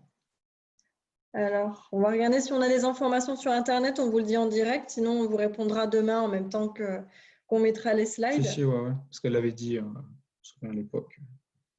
Tu as la réponse là? Alors, Ah, les conditions de validation de trimestre de retraite sont les mêmes que pour les salariés. Par contre, la VDI ne cotise à aucune caisse de retraite complémentaire. Voilà. Complémentaire, ouais. Il n'acquiert donc pas de VDI ne départ cotise à aucune caisse de retraite complémentaire. Voilà. On vérifie quand même. Ouais. Bon, de toute façon, si jamais on a plus de renseignements, on vous le mettra, enfin, on vous mettra la réponse en commentaire là où on mettra les slides sur Shogun 2.0. Je regarde s'il y a d'autres questions entre-temps. J'ai posé la bonne question. Ah bah oui, complètement là. Tu as posé la bonne question. Moi, je crois que la réponse, c'est non. Après, en tout cas, ouais. Retraite complémentaire, non. En tant que VDI.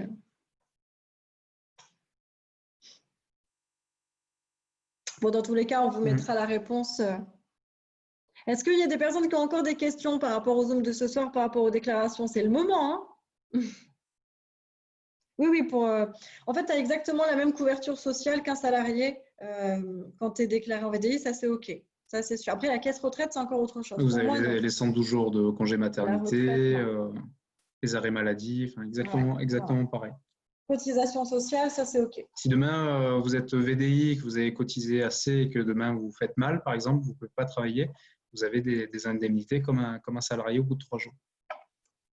Sarah qui elle veut quitter son statut de fonctionnaire pour se mettre en AE, mais depuis janvier, elle a le droit au chômage, elle a l'autorisation de sa hiérarchie pour commencer. Vaut-il mieux que je commence avant de quitter mon emploi et donc avant d'avoir droit au chômage pour avoir une sécurité? Il vaut mieux d'attendre d'être au chômage. Qu'est-ce que tu en penses, toi? Alors normalement, attends, je relis parce que du coup, ça m'a mis le doute.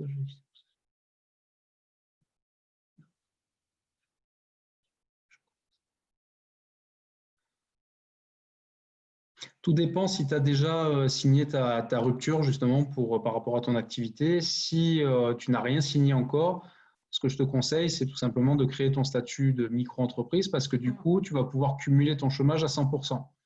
Parce que vu que tu auras eu ton activité de micro-entreprise avant la perte de ton emploi, ce n'est pas une reprise d'activité. Du coup, le chômage, ils te le doivent par rapport à ton activité salariale, on va dire, mais il n'y aura pas de reprise d'activité. Par contre, quelqu'un qui est au chômage et qui crée sa micro-entreprise, c'est une reprise d'activité. Donc là, il y a des prorata qui sont faits.